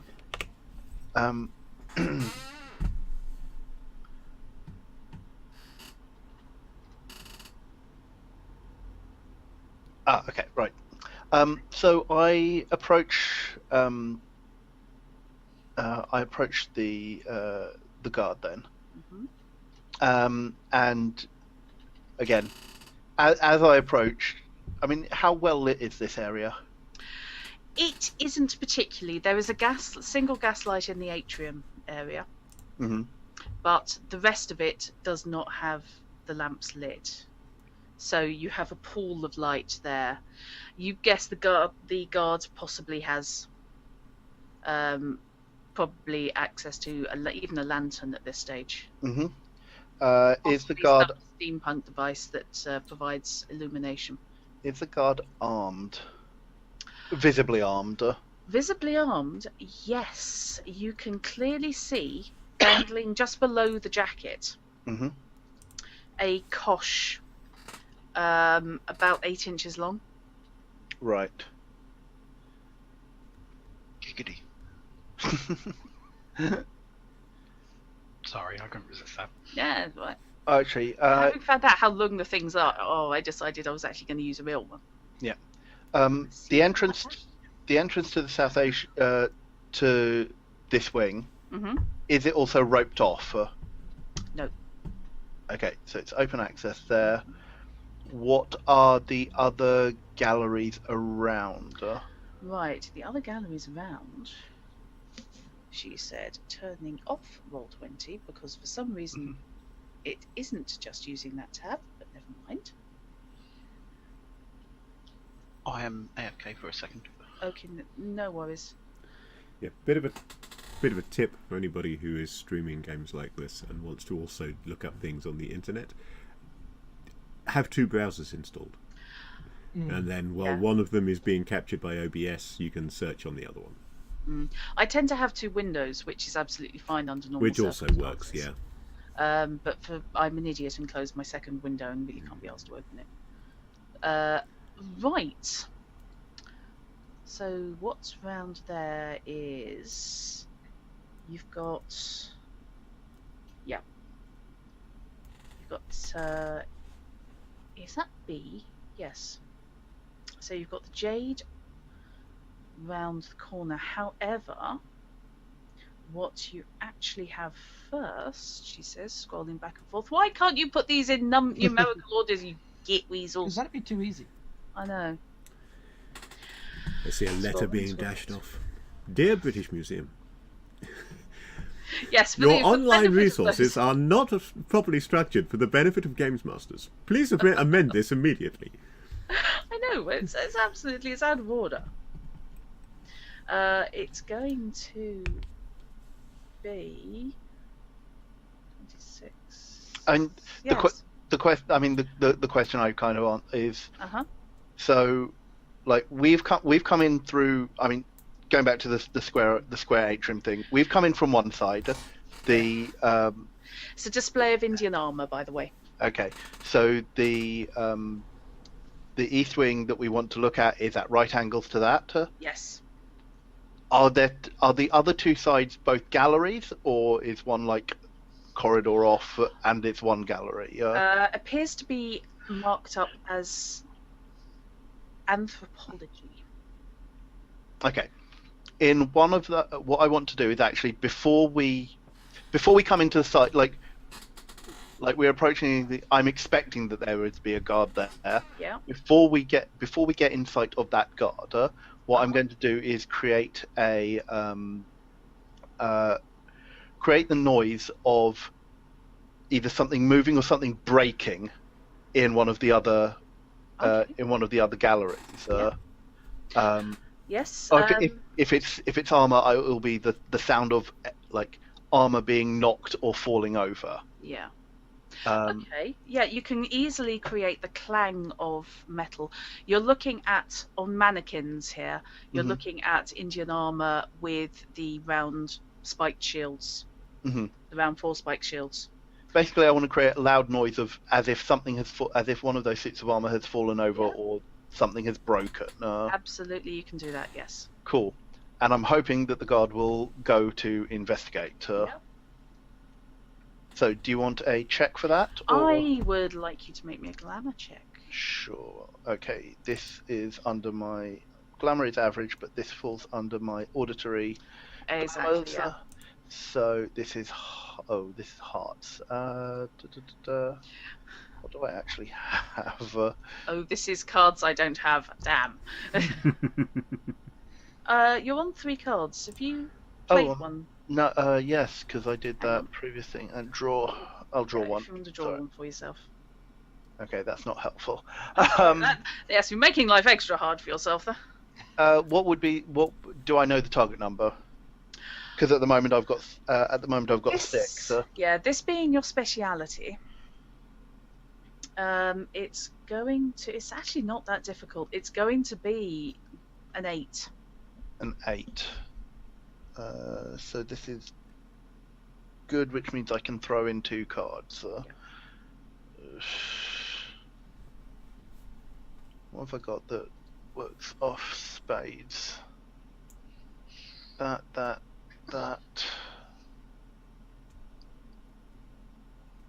Okay. So, 8, you say? Yeah. No, because I'm going to need that card to do that. So, okay, I will throw 2 to make this 2 black cards to make this an 8. Okay. So yes, there is a clang. Bloody old fish! Dropping a shield, nuking the joints. Yeah, sorry. Let's try one of the others. Now that's still a bit excessive, isn't it? Yeah. I'd also just like to say surround sound in the headset. Yeah. No. Briefly wondered why someone had kicked my front door in. That would have been more appropriate. That's yes. Closer.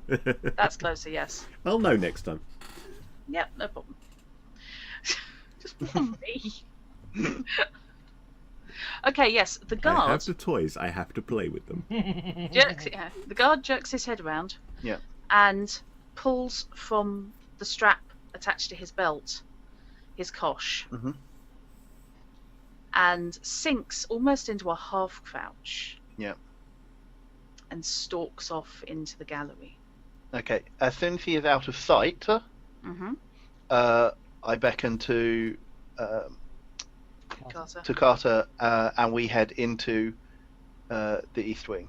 Okay. And kind of like stick to the walls. I will be treading as silently as possible. Yes. Blending with whatever shadows there are there. I mean, it's darkish. So I'm guessing there's going to be a few. There are a lot. You're looking at raked stone step shelves. I have great stealth, if that helps. Okay, that does indeed. What I will also do, and if Carter happens to glance at me out of the corner of his eye, he will start to notice that I take on a slightly translucent quality as I invoke etherealness. Yay!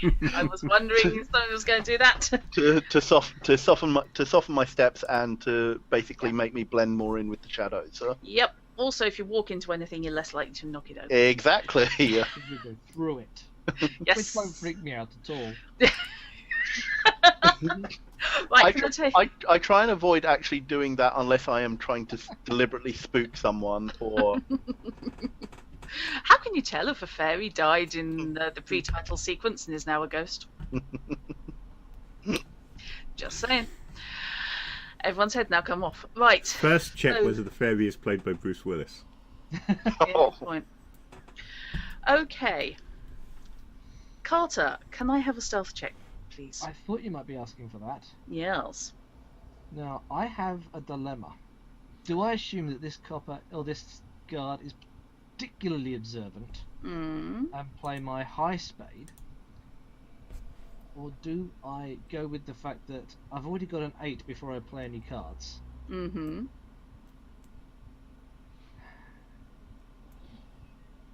know what? I can play 2 cards at great, can't I? You can play 3, I believe. You can play 3, sorry, it's 2 for good. I only need to play 2. Okay. So I will play that to take it up to 10. And that to take it up to 11.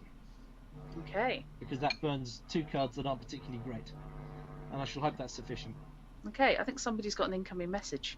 Or possibly the Martians are landing. No, that's me, sorry. That's alright. Okay. So, the difficulty is not a problem. You ghost along quite happily, moving from shadow to shadow, weaving your way, sticking to the carpeted areas where possible, between ornate figurines interspersed with huge, threatening dragon statues. Yay, freaky place. Yes. Would you both like to make me perception check? And in fact, would Neo like to as well? Would this be after redrawing, or do I just have my remaining Oh, cards? no, you can. You do redraw. You redraw. My apologies. Okay, I shall redraw. Yep, you redraw after each activity. Holy moly! Right, perception is done on... I see that's a yes. No, possibly not. Cards are good, but they might not be the right cards. Yeah, Perception's diamonds. Yes. Good cards for something different. Yes, see, these are great cards for something that is not perception. If I needed to hit someone upside the head, I'd be in a great position. Do we have a target number? No. No? Okay. Before I draw cards, can I justify using something that's not I've got nothing. perception? Okay. Are you able to tell us what the different thresholds are? Yes. Elementary is 2. Simplistic is 6. Laborious is 10. And I will tell you, it's no harder than laborious. Okay, but what are the levels above that? Above then, challenging is 14. Astounding is 18. Dubious is 22. Right. And improbable is 26. There are although even the ones that go up by 4, there are intermediate steps. Yeah. So I can give you a better than success if you. Yeah, that's what I'm trying to determine. It's like, how far do I want to go over? Yeah. Okay. Given Average that I'm starts on stealthing, 4, doesn't it? Yeah. given that I'm stealthing, I'm acutely aware of the sounds I am making. Okay. And what sounds are around me, and where I can can I use my stealth for the perception?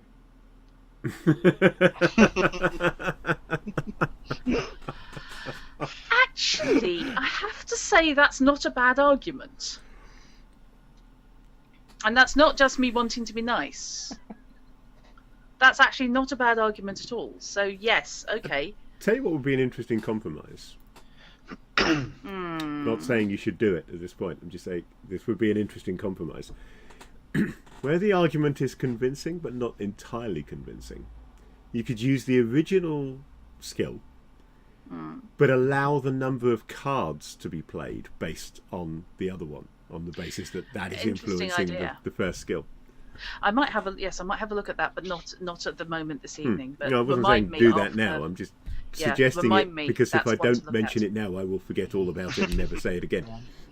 Basically, I'm trying to argue to be able to use my stealth card for my perception check. Yeah, no, that's fine, because you are concentrating at the moment on you are being hyper aware because you're listening for the guard. You know, yeah, I will let that. I will allow that. Let that. Which gives me a 15. Okay. Captain. Okay, let's. Because I'm quite concerned that there's Fey involvement here. There is also the guard obviously hasn't noticed anyone coming out this way. Yeah. On the basis that he seemed relatively relaxed and such, so there's probably something going on between the door that enters into the gallery from the other side and here. I am going to throw 2 cards in and make this a 22. Whoa! What shites! I want to know whatever is going on in this gallery. Pucker me backwards. Okay. So, Knight, Carter can hear somebody further down into the east wing. You can hear footsteps. They're not trumpy footsteps, but he can definitely hear footsteps. He is aware that there is somebody approaching. Okay. I shall wave a hand to get Lyricane's. Your name?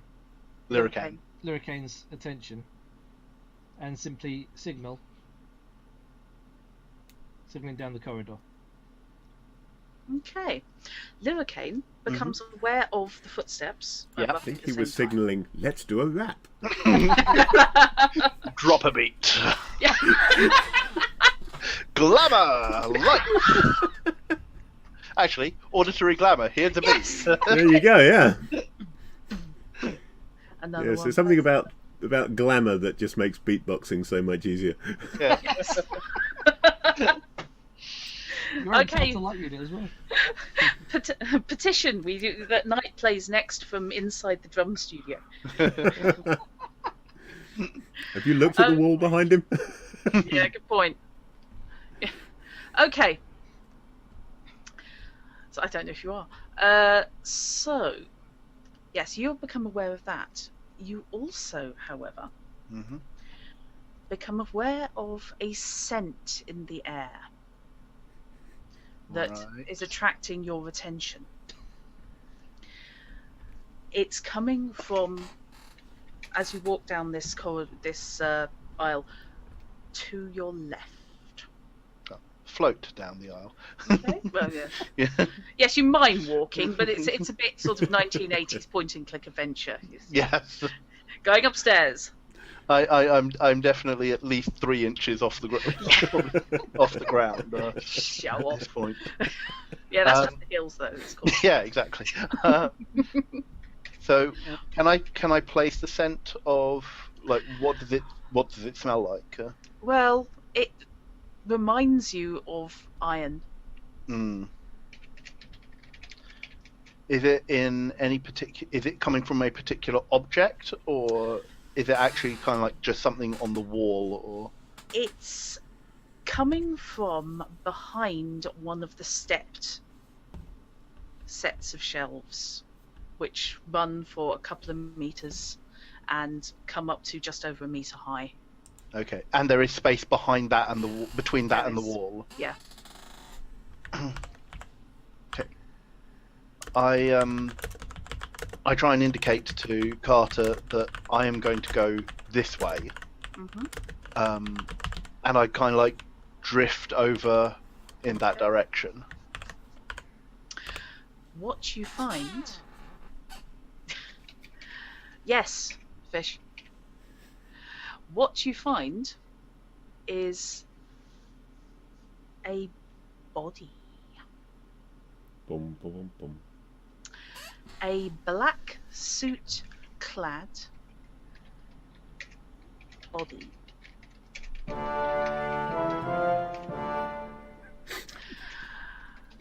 And has been hidden behind the... It has been hidden behind there. There is blood on the floor. And as you get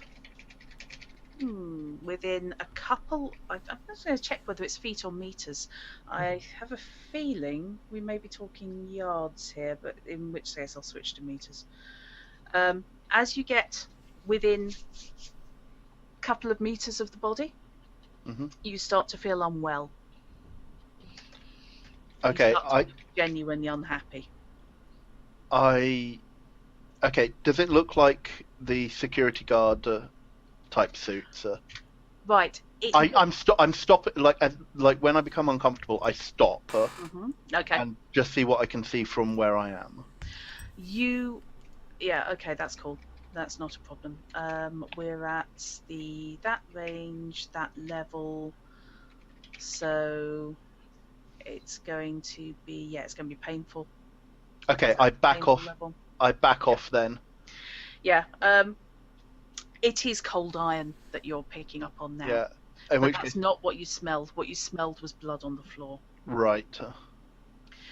The body on the floor is wearing the same black suits as the security guards. You don't recognise him, but you can see a very slightly pointed ear. Oh. I will give you a freebie. None of the guards who were on duty were obviously Fae. Yeah, because I would have noted, because I asked you previously, were there any other Fae in the room, and you said no. Yeah, none of the guards who were there were obviously Fae. I basically fly back over to Carter and basically gesture him insistently to go where he's pointing. Yeah. Okay. As he passes me, it's like, I can't go near it. There is cold iron there. I shan't vocalise response, just a thumbs up, and I shall go and take a look. Whispered. He goes back to Carter and gestures, in response to which Carter says, "Down there, second on the left." It's jumping up and down with excitement. Okay. What Carter can see, which isn't a lot, although your eyes have adjusted to a certain extent, this guy is in shadow, is you see a dead man in the security guards' uniforms. Security guards' suits, rather, because they weren't uniform. Yeah. With a glint of metal at the throat. And this close, even you can smell the scent of blood. Okay, first thing I'm looking for is it, whilst the costume, uniform, attire looks like one of the guards, they had sabres. Does this guy have a sabre? Yes. Okay. Now you say there's metal at the throat. Can I? Yes. Is it a dagger? Let's take a closer look at that. Is it a dagger? Is it just a sliver of something? What it is it's not quite a shuriken, but it's in that family of weaponry. Small war boomerang? It's basically it's a dart. It's almost like the dagger part, the blade part of a dagger, without the hilt at all. Yeah. So a throwing spike. Sorry. A throwing spike. Essentially. Sort of thing. But quite flat, and no bigger than an inch or so. Okay. But what it is embedded deep into the throat of what now at this end of the body you can see is a dead fae. Silly question, but I'm going to ask it anyway. Go for it. Can I see, just from looking at it, if it is ferric? I'm talking about. Yeah. I'm not skilled in metallurgy of any sort. So I'm guessing the answer is no, but it's not shiny. It's not dull metal, but it's not shiny polished steel. How common would people know about cold iron? Like, it's something that like soldiers and such would be at least familiar with. Yeah. Okay. Yeah. Everybody knows iron is effective against fairies. People refer to cold iron far more than they actually encounter cold iron.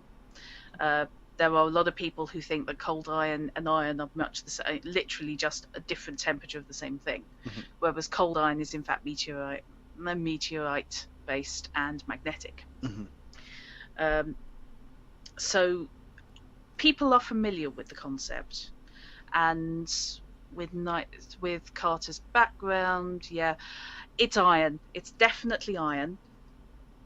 Okay. It's not dull and blacked wrought iron. The glint you see is one of the sharp edges which is sticking out of the throat.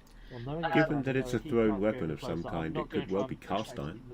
Because I don't want to be walking with a companion who can't be close to me because of what I'm carrying. So I'm going to leave it exactly there. Yeah. I'm going to take the back of my hand to the cheek of what I presume to be a corpse. Yep. Gauge temperature. It isn't cold. But it's also not fresh? That's a perception check, and if you have anything along the lines, anything in your background that you could think could improve your chances. I'm used to making cold bodies rather than trying to save them, so really. Yeah. But I mean, if you have first aid or anything like that, might got no medical skills, I don't think. Because that would have made it slightly easier. I'm going to be balancing skill levels. As you got closer to the metal, by the way, before you pulled away, Lyricane, your etherealness started to fade. Yeah. Yeah, you became more solid and actually grounded. Yeah. While within range. That's why I also backed off. Yeah. I don't want anything to do with this. That's a fairy killing weapon. I'm now also, like, as I'm backing off, I'm now looking around because whoever killed this person had to have left, or either had to have left or is still around. So I'm also looking for signs of more glamour or anything like that. Right.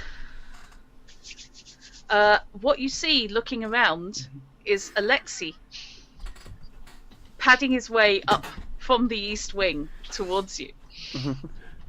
Because that is apparently his lot in life. When bodies are discovered, he then turns up afterwards. Going, what's going on there then? But yes, you see... I am so screwed in the story. You see Alexei padding up towards you. You also, however, glancing around, and I'm assuming using your full sort of attention, glance up, and up reveals a window. The window is open. We're talking 15 feet up. The window itself is a couple of meters across Maybe a metre high. So it's quite a large window. It is quite a large window, yeah. I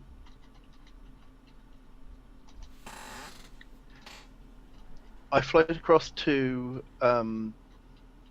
Alexei. Mm-hmm. Do I have to go past the body, or can I detour around the... No, you can detour around it. Yeah, it's not narrow, don't worry. Master Alexei. You'll feel the buzz on your skin, but that's it. Master Carter might need your assistance. We have a dead Fae killed with iron. And I then point him up. I then draw his attention upwards, sir. Mm-hmm. I am going to check out that window. And then I float. I make myself as ethereal as possible and float upwards. As he comes up, I will ask him to be slightly careful. If they are using iron, I will evade to the fullest extent. Yes. Don't you worry. Careful is on my list of things to be. Sorry for abandoning you, Fish. I promise I'll get back to you. No worries. It's my fault for being somewhere else. Yes. Yes, it is. Yo. I'm a skilled marksman, used to throwing things rather than as shooting things. Good point, yes. This is a very... It's practically a sliver compared to what I'm used to. Yeah. How close would the thrower need to have been to throw something that accurately to embed it that deeply? Or is it a melee weapon that they've just literally done a throat strike? It's not a melee weapon because there's nowhere safely to grip it. Are you removing it from the throat? No, I'm just looking. Okay. I'm not touching because I'm. Oh. You're doing the Dexter thing of like how the blood splattered, fallen, how close. Yeah. Okay. The blade itself looks triangular, judging by what you can see of the sides and the back. It looks like they're all sharpened edges. It is de facto shuriken. In that case, either the wielder was a fantastic shot, or they would have been no more than a couple of meters away to achieve what they did. Probably both. Next question, did this go down here, or has the body been moved here? There is a pool of blood in the carpet. That doesn't mean anything. That he definitely bled out here. Yeah. Bled out here is one thing. Throw the weapon. You could, if it's iron, it may well have debilitated him at that point. And the guy just pick him up and drop him here. At which point he bleeds out through the wound. Yeah. If it happened on the carpet in the centre of this aisle, it's too dark for you to see. The light does not give you enough contrast to see any pools of blood. No signs of any blood drips coming through that I can see. Perception, please. God, perception is... Look, I'm sorry it's one of my scenarios. Deal with it. Oh, Christ on a crutch. That really isn't working. Lexi, sorry, what were you saying? As I'm heading over to Carter, okay, nice. I'm going to take a look as to where he is in relation to the window above. Okay. Is it above him? Is it across the other side? It's on the opposite side to where the body's been dumped. And how wide is this room? This room is about 15 feet across. Perception of 12. Okay. You think, although you can't swear to it, you can see some drops on the stone just before it hits the central carpet next to the stairs. It's conceivable that could just be a pattern in the marble, though. You'd need to look at it with some proper light. Yeah. Right.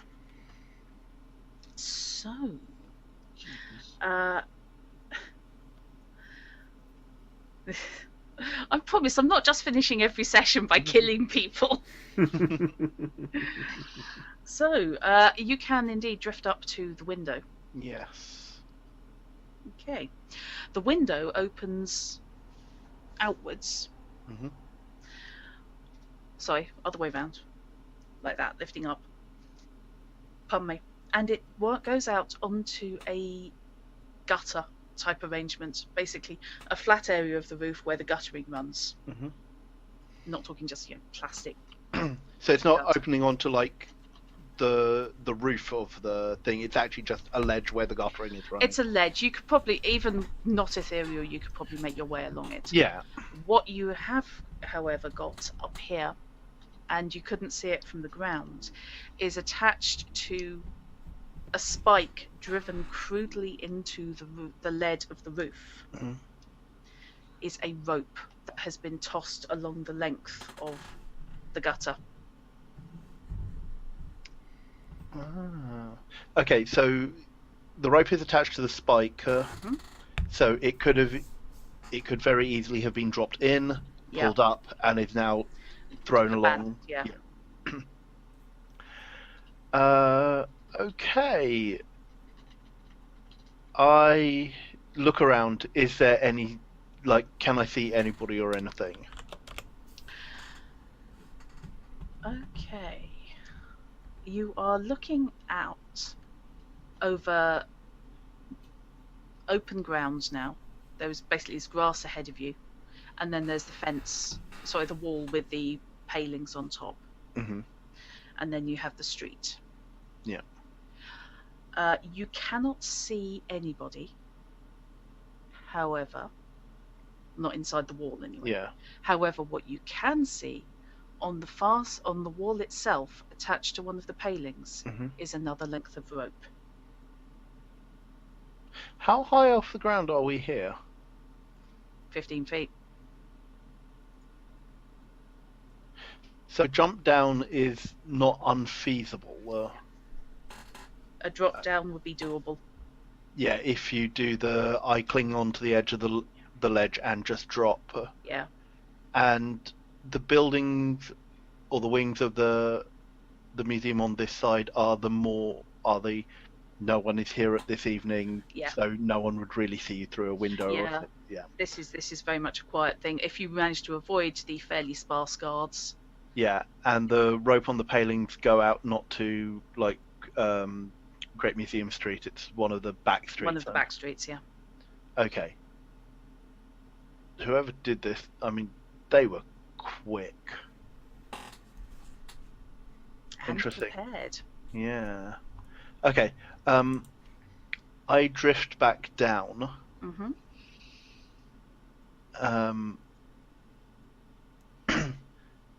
And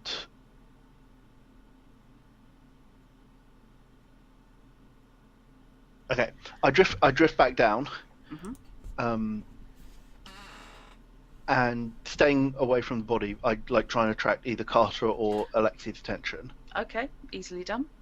Cool. Jazz hands. They're gone. They've absconded over the fencing. I suggest we leave through the corridor.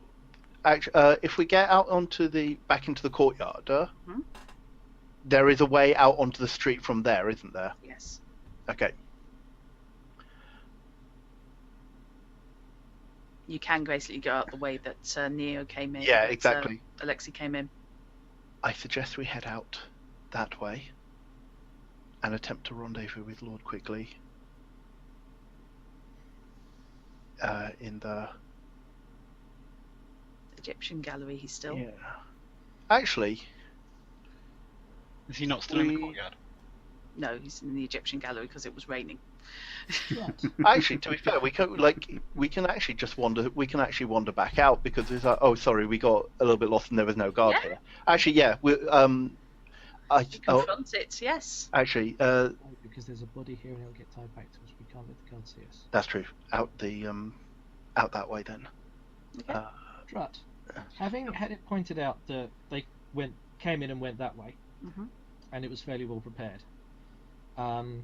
Having done similar jobs myself and been contracted to do similar jobs, there's a certain tier of cleaner that would do such things. How many people do I know or can think of that would match the MO taken for this? Do you have connections? Yes.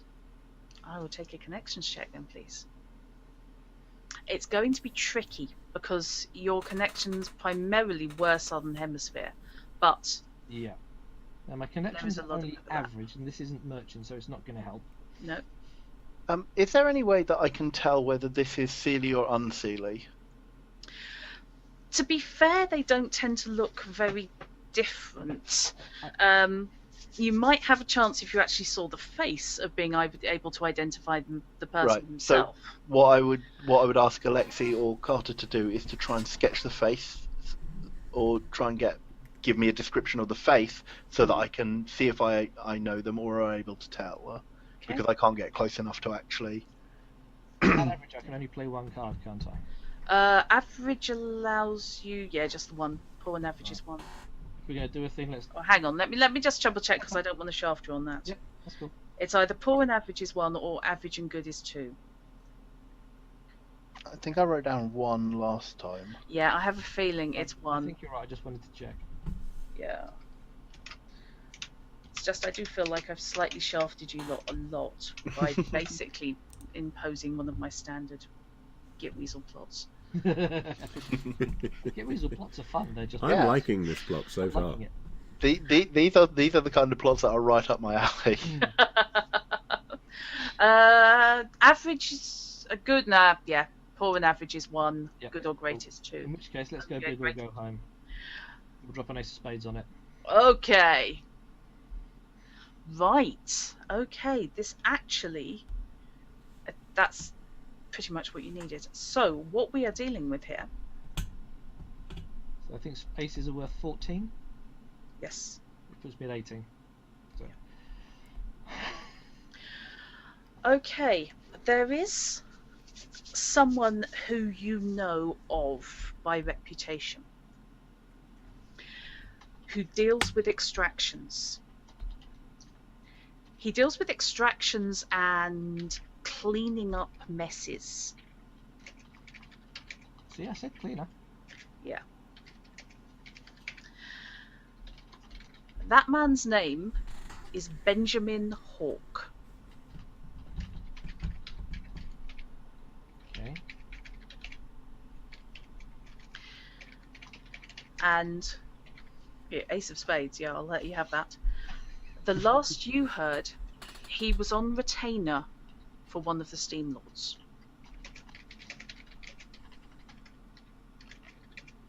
Do I know which one? Not offhand. They tend to work as a body, but they do also work against each other, otherwise they'd have already taken over the country completely.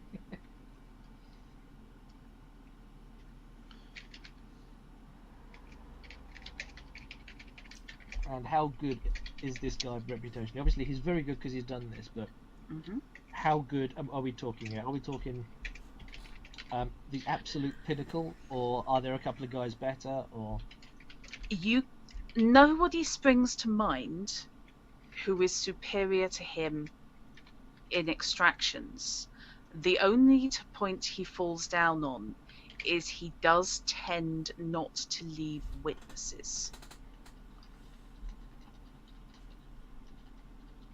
Hence this guy, presumably. Okay, thank you. Okay. We need to leave quickly. First, try to take a merge on. Someone's going to do along here soon. We need to leave now. Yes. If you can give me if one of you is able to give me a description, then or get a description of the face, then we can head out and you can describe that to me. Okay. Yeah, too long here. Alexei, you came in a very different way. Can you lead us out? Yeah. Can I take perception checks of both Carter and Alexei for the face of the Fae? Oh, I failed that. You haven't got anything? No. Okay. Bear in mind you get to recharge your cards. Yeah, I've just recharged my card, and it hasn't helped. Perception is... Did I say it was average? Yeah. No, perception's good. Perception's good. So okay. 6. So the best I can boost that to is a 7. Okay. There is no way to give another player one of your cards, is there? Not while you're not in the same place. Certainly not when not in the same place, no. No, you can, however, help on each other's actions. You can do combined actions. How would that work? How that works is that the player who's helping contributes their lowest appropriate card. Can I do so in the, like, if I get as close to without actually taking a wound, just push myself a little bit more to help get some of the details as well? Yes.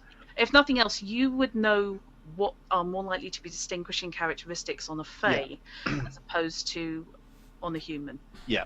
Okay, so lowest appropriate card, Yeah, lowest appropriate card you can add. 3 of diamonds. Okay. So that's still more appropriate than anything else I have. Yeah. I quite like that way of doing it, because even if you've got a better card in your hand, you still can't give more than your lowest.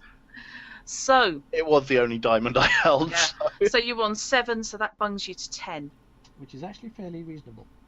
Okay. Between the two of you, you can get an accurate description. If you want to try and reconstruct it with a drawing or sketch artist or whatever, it will take both of you being there. Sure. So that information is something you've shared between the two of you. If you want to try and reconstruct it using glamour, for example, you'd need both of Carter us there to contribute his vision.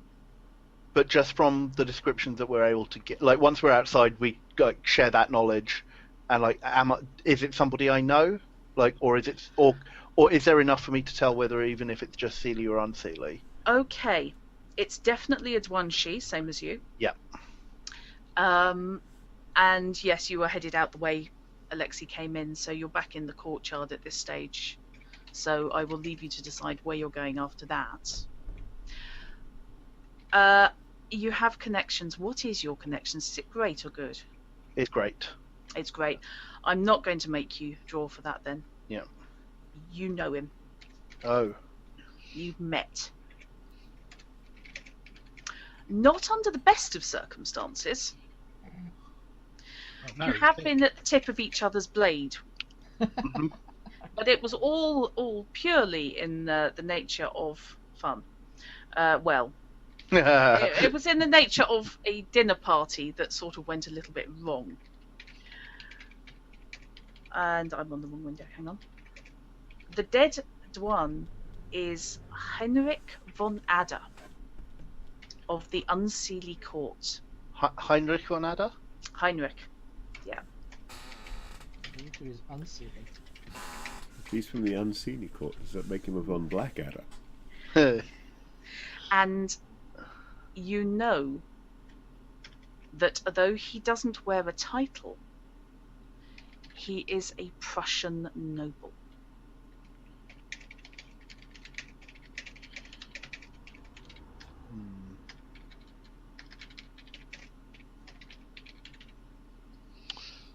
Okay. Intriguing. So you're going to then try and make your way to rendezvous with Quigley. Yeah. I will just flip back quickly to Quigley. Please don't make me say that again. Yeah. A man in a trench coat stomps up, accompanied by the ox-like guard. Good evening, Inspector. You want to talk to me? I do indeed, yes.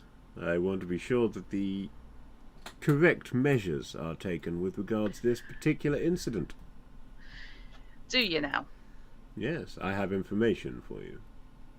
You have information. Now explain to me why I don't just take you down the station.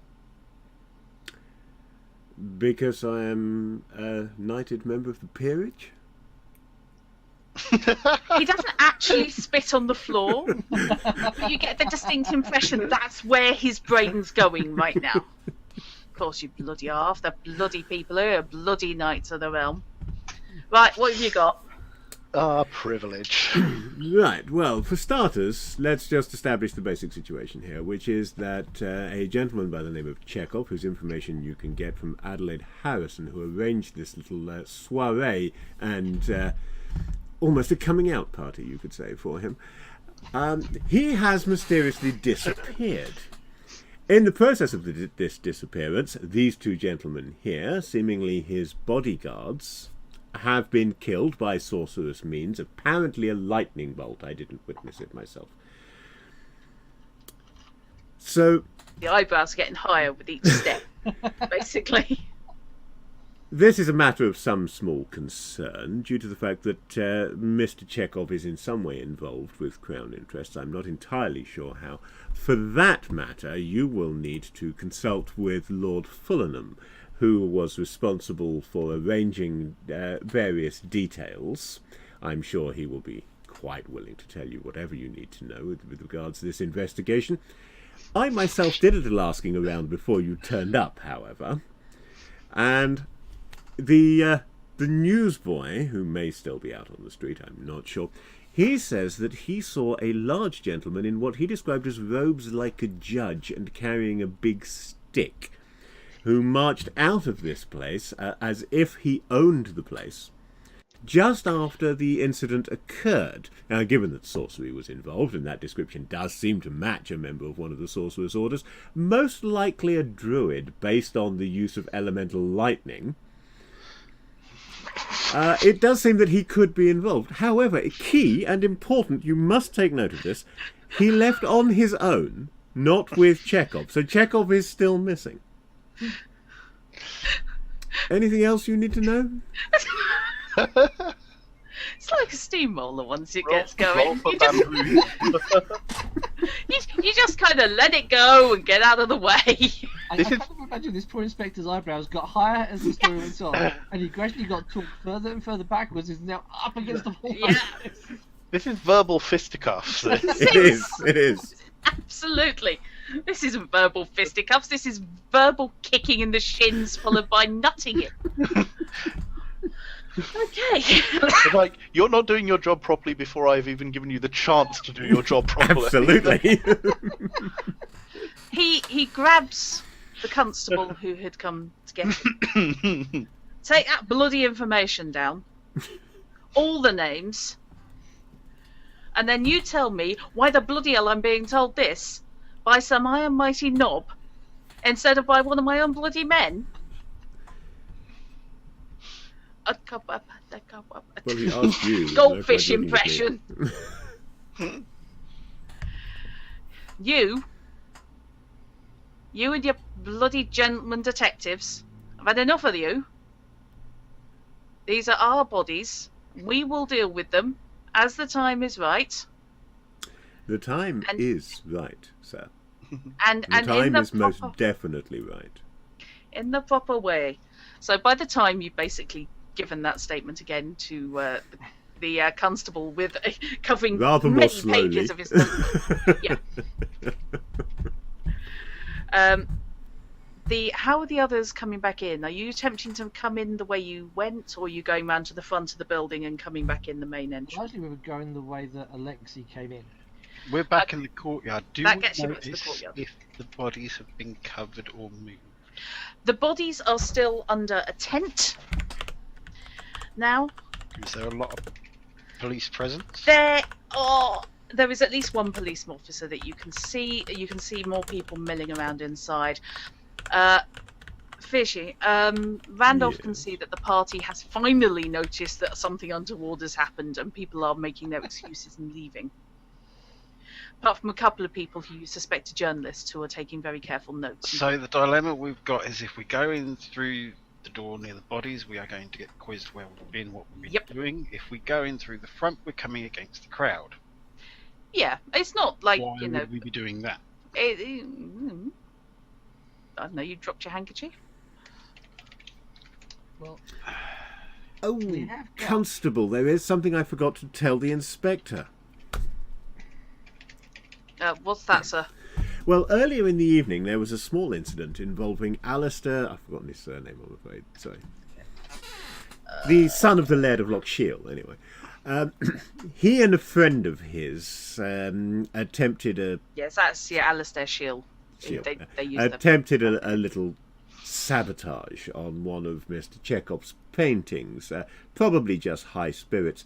But you might want to look into whether they were put up to it by somebody. It could have been a distraction, attempted to cover for some earlier plan which didn't quite pan out, leading to this murderous intent.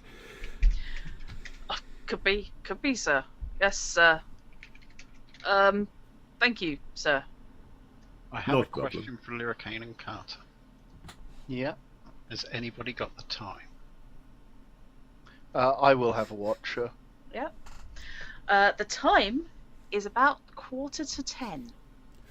So if we make our way around the front, we only need to go as far as the main entrance. Yeah. In theory, we should find quickly shortly. Yes. Yep. All right. I suggest that's what we do. Mm-hmm. Nods. Lead on. I resume corporeality Yeah. as we walk. Yes. It's an easy way to deal with the rain, isn't it? Lyricane, might be worth if you go first, because you've got the whole ambassadorial privilege thing and can get us through as your retinue. Indeed. Yeah. Although I am guessing... Oh, are there policemen on the front door now? There are police, yes. They're not stopping people going in, but they are Yeah. looking fairly closely at people who are going in. Yeah, so again, To look more at me because of what I'm wearing. I suggest you two stick close to me. And I basically resume my party attire Yep. and turn on the sparkle. Glamour. Yes. Excellent. Okay. Yes, you can make your way around. Coaches are now pulling up to the front of the museum, so there is quite a lot of activity there as people are coming and going. Yeah. I just offhand say, "Oh, I left something inside," and Yep. just basically sweep us through. Okay. But sheer force of personality while everybody's going, see? No, Force of sparkle. Yes. Sparkle power. Absolutely. Okay. Yes, you can Handicap sweep your power. way. You can sweep your way up into the main entrance, into the main lobby. Mm-hmm. Fishy, Yes. as I said, 10. You're approaching the time. Yes. Well, if a now that meeting I is going have to happen. imparted all of my information, I will, of course, before I depart, request the name of the inspector. Mm-hmm. The name of the inspector is Inspector Jarrett.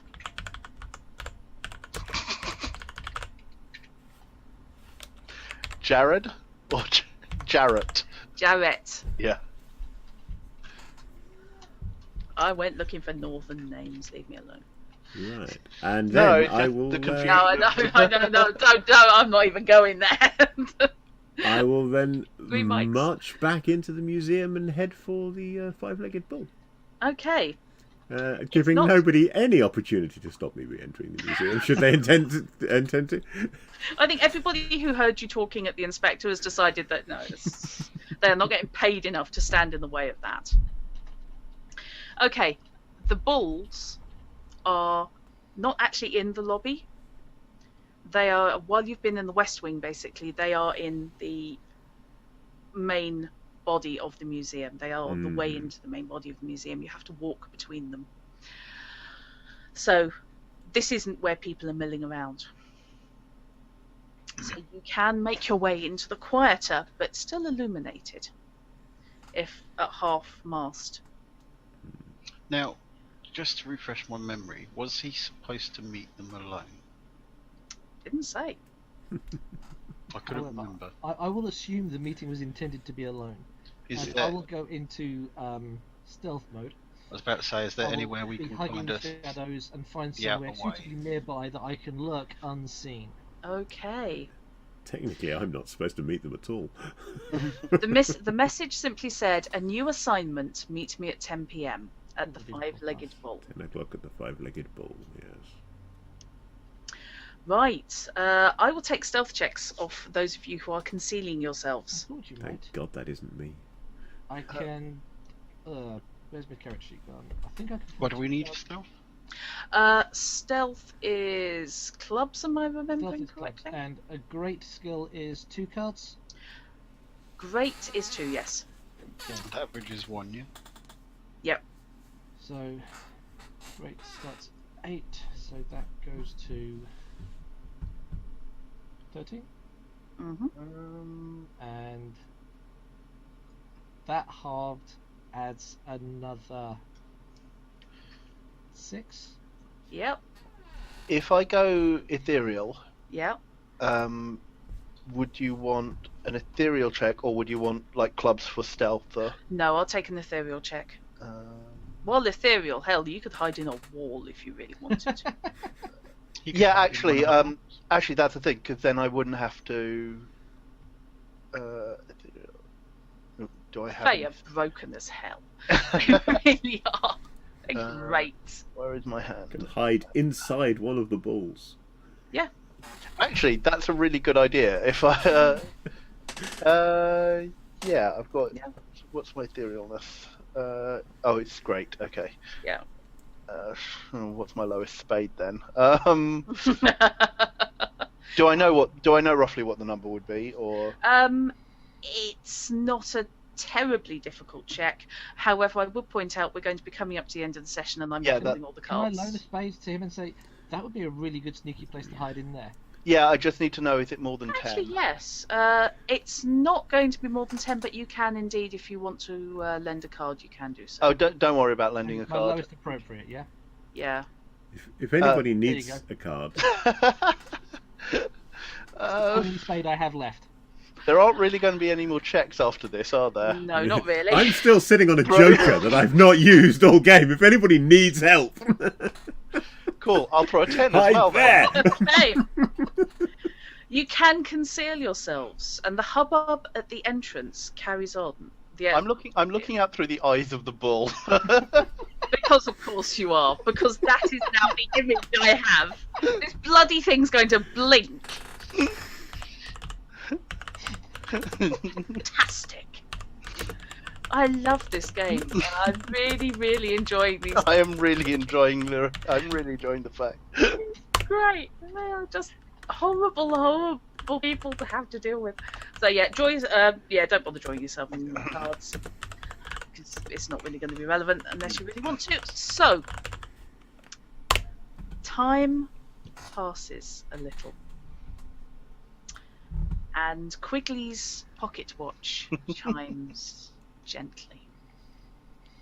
Where is he waiting? He's waiting by the bull. He's waiting by the bull. Is he waiting in the shadows by the bull? Is he waiting in the open by the bull? Does Quigley do anything in the shadows? Half in the shadows. He's certainly not hiding in the shadows. Okay. But he's not standing too obviously out in the open. But he does want to be obvious enough that people don't look too closely. Because if they're looking for him, they might find someone else. Okay. Does he know we're there? Yes. Okay. Yes, Quigley does indeed know that people have come in and secreted themselves. I'll tell you in a bit. It's all a bit busy now. Just stood there leaning on my cane watching people walk into a bull.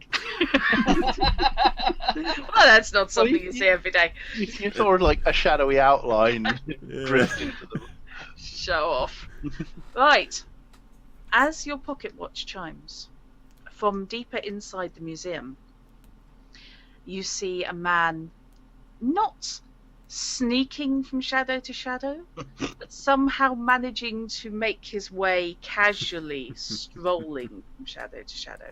Can I just confirm your brother's name is Aloysius, isn't it? It is indeed. Okay. Oh, I need to draw cards. Yeah, don't worry about it. This is end of the session, so Figures. I'm nicking your cards back. Yeah, but you've just got a good hand, therefore.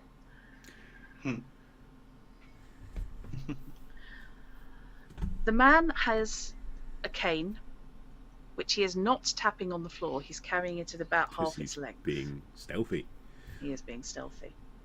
And is wearing an impeccably cut suit with a small row of medals on the left breast.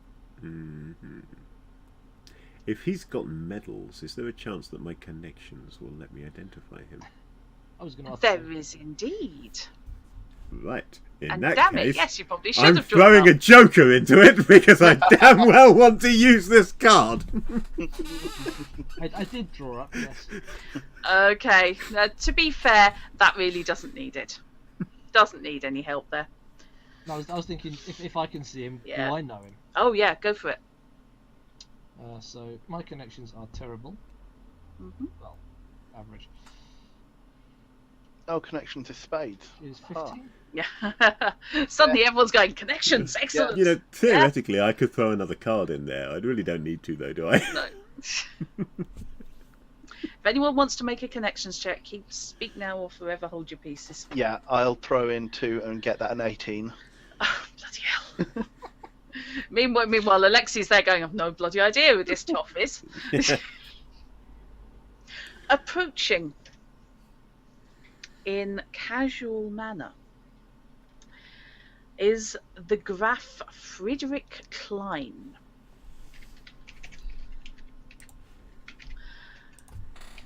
Who, actually, with that joker, okay, yeah. A name you know for being instrumental in Aloysius's downfall. Mm-hmm. And who Lyricane knows as a member of the Prussian intelligence service. So, when you say instrumental in Aloysius's downfall, I assume you mean in causing him to fall rather than him being caught.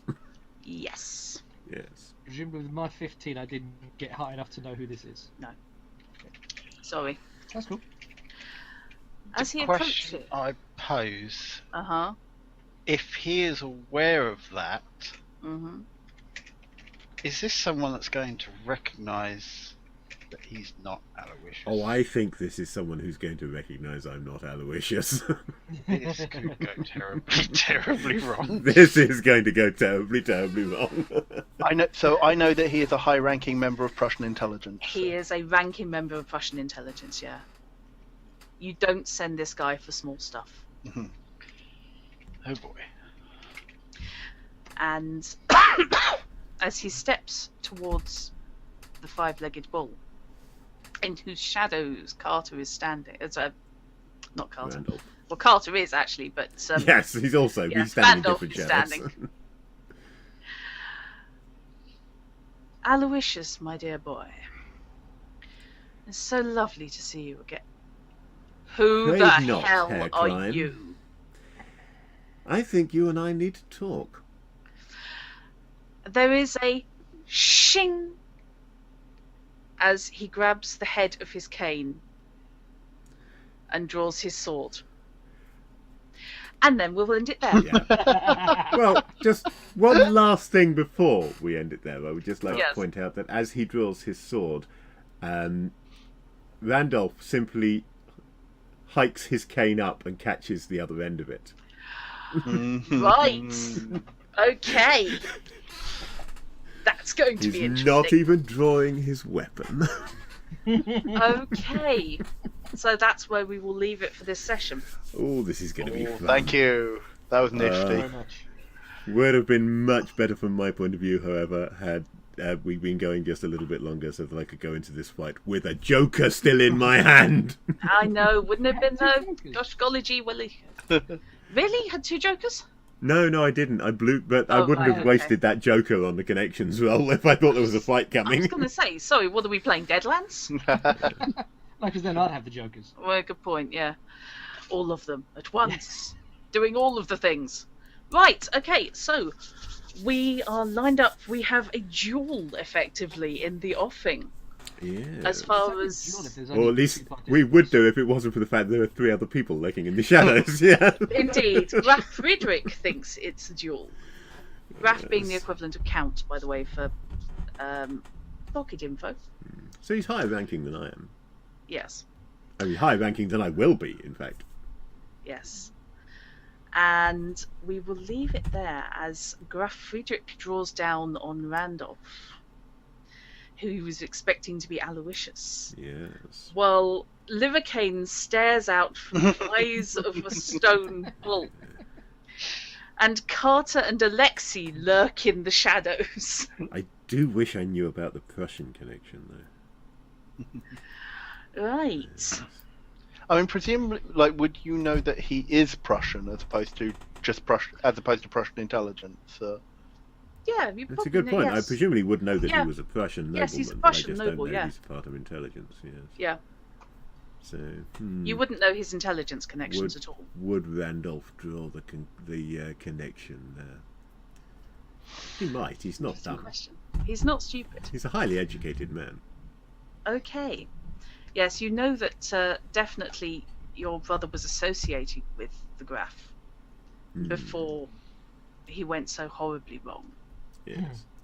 It's whether I draw a connection between Aloysius and the Graf and Chekov's disappearance having been smuggled out of Prussia recently.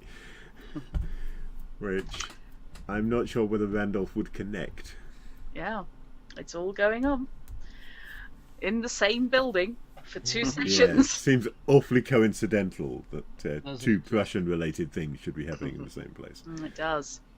Okay, so I will leave it there. And so thank you very much for those watching.